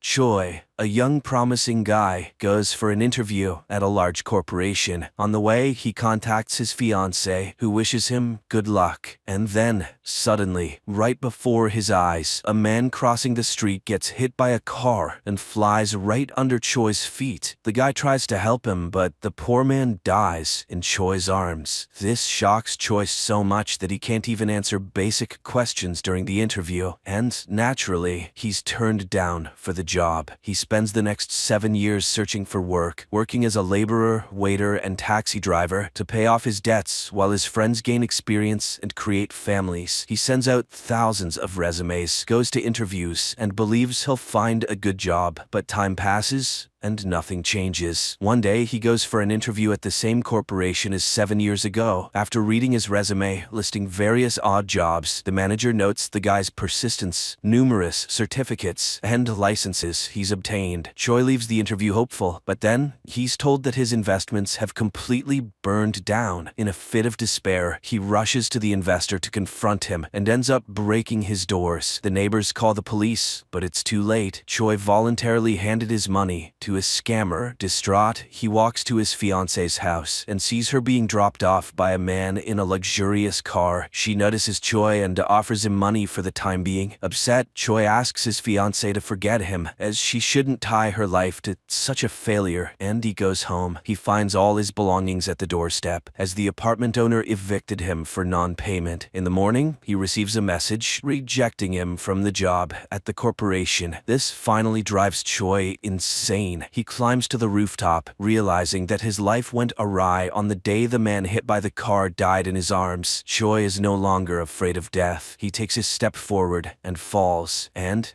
on the ledge, his phone rings, displaying his mother's name. Choi regains consciousness and darkness. Confused, he removes the blindfold and finds himself in a chair inside an airplane. An unknown face is displayed in the monitor. Suddenly, a girl appears, reading his last note. She announces that he's dead, but strongly disagrees that death is a way to end the pain. She transports Choi to a place where she intends to show him real suffering. They find themselves on a tall tower, with cries coming from below. She is the goddess of death and intends to punish him for insulting death. With those words, the girl throws Choi down and he falls into a horde of horrifying creatures in a sea of blood. He screams, fights off monsters, and he's back in the airplane cabin, facing the goddess of death. Choi learns that as punishment, he must die 12 times in different people's bodies. If he wants to avoid hell, he must try to survive in at least one of the given lives. Choi tries to object, but death disappears. The plane's engine starts shaking, and a terrified Choi puts on a life jacket, despite the flight attendant explaining that it's just turbulence. Soon, everything stabilizes. Choi looks around the plane's cabin and marvels at the expensive items. Then, an unfamiliar glowing object appears before him, containing memories and skills of the person whose body he now inhabits. Choi finds himself in the body of the second son of the owner of the corporation, where he was so eager to get a job. The guy realizes he can continue his life with all this wealth and agrees to live on. However, the plane's engine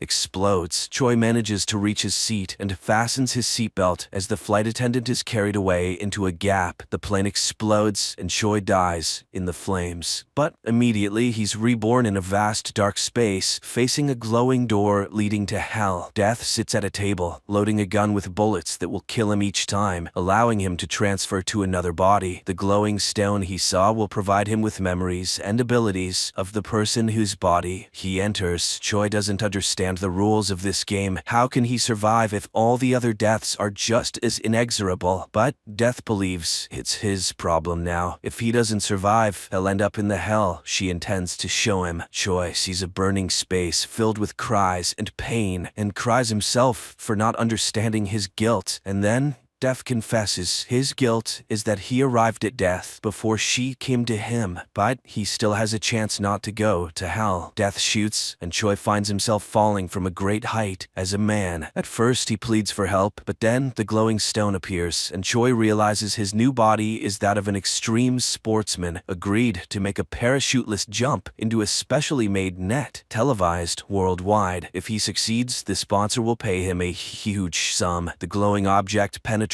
Choi, and endows him with the abilities of an athlete. The guy is confident that he can do it all. However, he crashes right in front of the net, shocking viewers worldwide. Choi finds himself on the brink of hell once again. He's outraged. He didn't have the slightest chance to survive. Then the guy starts recounting that he was born into a poor family, couldn't find a job, and lost his fiancée. He had nothing to hold on to. Death mocks his enumerated problems and shoots him in the head. Choi finds himself in the body of a teenager this time. He then sees one of his classmates watching a video of the crashed athlete and laughing at his death. A glowing stone appears, and Choi learns that he lives with his mother because his father died. The woman works hard to support her son, but he hates school because the class leader bullies him, and one day, after another beating, he decided to jump from the roof, and that's when Choi enters his body. Choi realizes that if he survives, he won't go to hell and can start over, but the class leader immediately reminds him to bring him some milk. He needs some milk! An indignant Choi grabs a chair and attacks the leader to teach him a lesson, but the leader's friends come to his aid. One of them, a tall, strong guy, beats up Choi, and no one comes to his rescue. During classes, Choi reflects on his situation and concludes that he first needs to gain the support of the strong guy. He returns home and, looking at the poor apartments, remembers his mother. He also grew up in poverty with a single mother, who is now completely alone. Having dinner with another mother, he sees his own and cries from the pain of loss. In the evening, he receives a message demanding money from the class leader, who constantly bullies Choi. The next day, Choi meets with the strong guy, and he explains that the class leader is friends with the strongest 11th grader, and he allows his henchmen to do whatever they want. During lunch, the leader again bullies Choi, and in front of the whole school, Choi pours noodles over his head. Shocked by such audacity, the leader orders the strong guy to catch Choi, but he suddenly refuses because he doesn't want to miss lunch. Realizing that no one is going to protect the leader, the others laugh at the now former leader. The strong guy remembers how Choi asked him not to interfere with what's about to happen. The former leader rushes to the 11th grader, who leads his gang to settle the matter. But upon seeing who his help was needed against, he's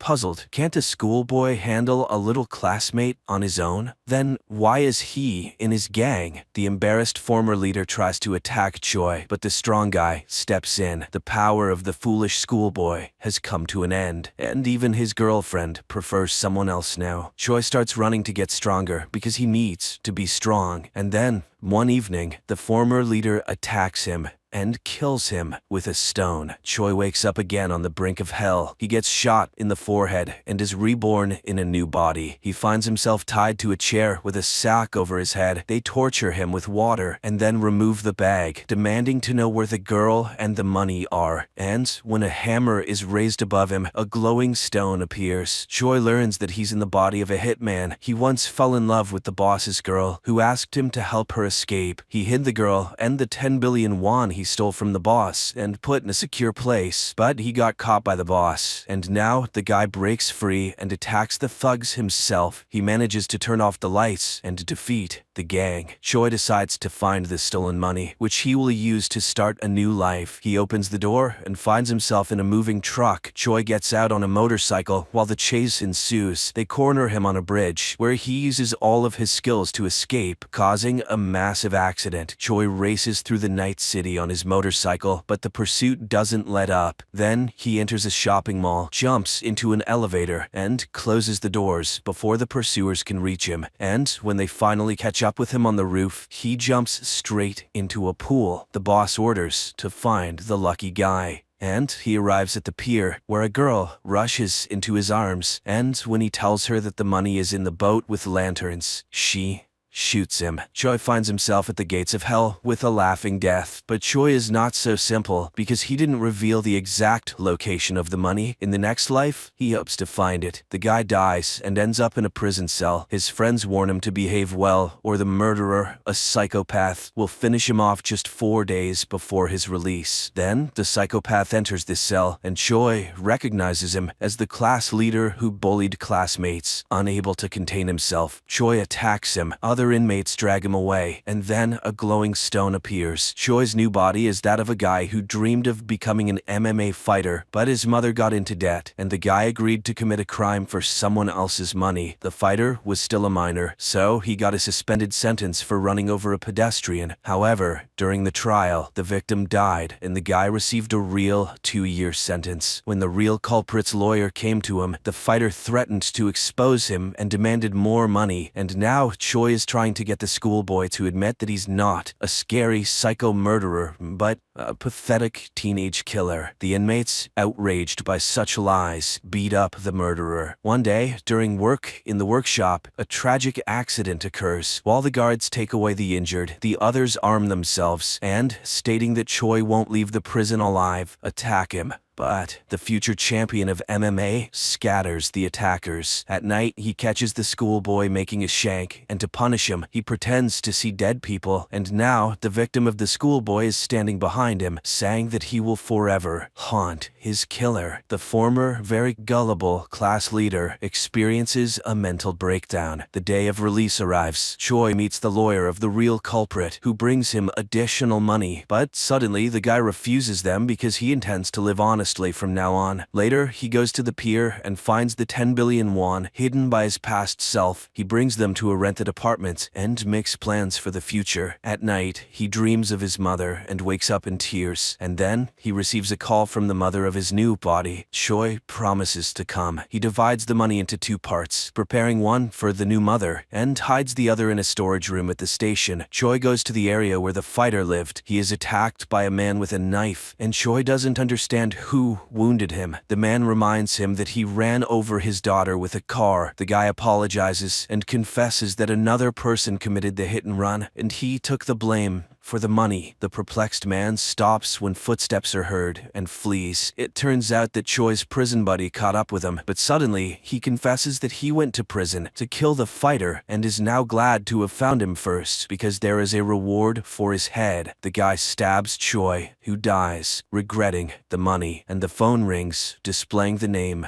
of the mother. Choi finds himself before death again, but this time he cries, remembering his mother. Death is disappointed with his new failure, and he asks to be shot. In the next life, he finds himself in the body of a young guy, not far from the train station. Choi runs to the storage room and manages to retrieve the bag with the money at the very last moment. Then he sees a guy on a poster, and the appearing stone informs that the guy works as a model. Choi goes home and admires the expensive furniture. Then a call comes in, and a friend of the model reminds him of a party. Choi goes to the party and realizes that he can't handle alcohol because he gets drunk quick. Suddenly, the CEO of the corporation where he tried to get a job several times at appears, and Choi tries to get to know him, but then he completely indulges in the fun. He wakes up when his older brother wakes him up. It turns out they have a whole cafe to take care of, and when his brother leaves, Choi has to take responsibility for it, and on this day, he needs to work as a waiter. And then, at the cafe, enters his fiancée from his previous life, Ji-sil. The guy is completely speechless. He remembers how they met when the girl lost several pages of her first book, and he picked them up, and how he suggested they break up because he considered himself unworthy of her. And now, a new meeting. Choi's brother, noticing his awkwardness, informs him that the girl is a famous writer. Choi immediately Googles and learns that the girl's novel recently won a contest. It was dedicated to her favorite guy. Choi remembers the night before he jumped from the roof. Apparently, in that envelope was her prize money. Upset, the guy leaves to find the girl's book. As he reads it, he realizes that it was based on their shared experiences and events. He told her that no one would cherish her more than he did, and he promised never to let her go. Now, in the cafe, he remembers that he promised to give her a fountain pen after the publication of her book because, according to her, every true writer should have one. That evening, he secretly bought the pen and asked for it to be engraved, but he never gave it to her. Then, the man who he saw in front of her house that day approaches Ji-sil, but now he is with his family and calls the girl his sister. Choi realizes his mistake. The next day, he meets the girl with her favorite tea and asks for permission to tell her the idea of a new book. He tells the story of a person experiencing a series of deaths. The girl is amazed because he narrates everything so realistically. She asks for the hero's name, but instead, Choi asks for her autograph, and suddenly he sees the same pen in the girl's hands, which, it turns out, was given to her by Choi's mother. From that day on, he meets with her daily and told her what his supposed hero was going through. The girl was astonished because everything sounded so realistic, as if he were talking about a real person. One day, he gave the girl a red umbrella because it was raining outside. He returned to the cafe, where a waitress broke a glass, and he helped her clean up the shards and cut his hand. Then, police sirens sounded in the distance, and the girls who entered the cafe began talking about the accident victim. Choi rushed to the scene of the tragedy and saw the broken, red umbrella. He started shouting when he saw Ji-seo standing across the street. The girl saw all of this and stayed to bandage his hand and talk. She understood that the guy was scared for someone dear. After all, she behaved the same way when she learned about her beloved's death. As a farewell, she says that she won't come anymore because his stories reminded her of her loss. Later, she goes to Choi's burial place and cries in front of his photograph, and Choi himself watches this from the sidelines. After waiting for the girl to leave, he approaches the shelf with urns, where Choi's mother finds him. He hears her crying and cries himself, trying to beg for forgiveness. Later, he writes a letter to Choi's mother, supposedly from Choi's friend, and puts it in the bag with the money, then gives it to the woman. The next day, he meets Ji-seo and tells her the continuation of his story. She finds it amazing, and she allows him to accompany her home. On the way, she hopes that his story will end well because she feels sorry for the main character. He remembers how once she introduced him to her colleagues, not caring that he was a waiter, as she considered him hardworking and handsome. She meant everything to him, but he never told her that. He thought she would cope with his death, and now he wants to apologize for not understanding her properly and admits that he will only ever love her. He blames himself for not realizing that there are people around who will cry and laugh with him in moments of disappointment and joy. He understands that nothing can be changed, but everything he told her happened to him. He got into this body by the will of the goddess of death, and he calls himself by his real name, Choi. But then, a car runs into them. With fading eyesight, he sees the director of the same corporation stepping out of the car, who is upset, with a broken bumper, and he remembers that in their lives, he had encountered this man more than once. It was he who was responsible for the airplane crash, eliminating his brother as a competitor in that way, and for running over the girl, and now he calmly kills Choi. Later, the police and doctors remove the consequences of the accident, and Choi comes to his senses on the brink of hell and promises to himself to destroy this scoundrel. And then he grabs a gun and shoots the goddess of death. An amazing idea, excellent special effects, and a very deep meaning. And not in vain, according to many film critics, this series has become a real breakthrough in Korean cinema. Friends, I highly recommend watching it. At the moment, only 4 episodes have been released, and I'm eagerly awaiting the continuation.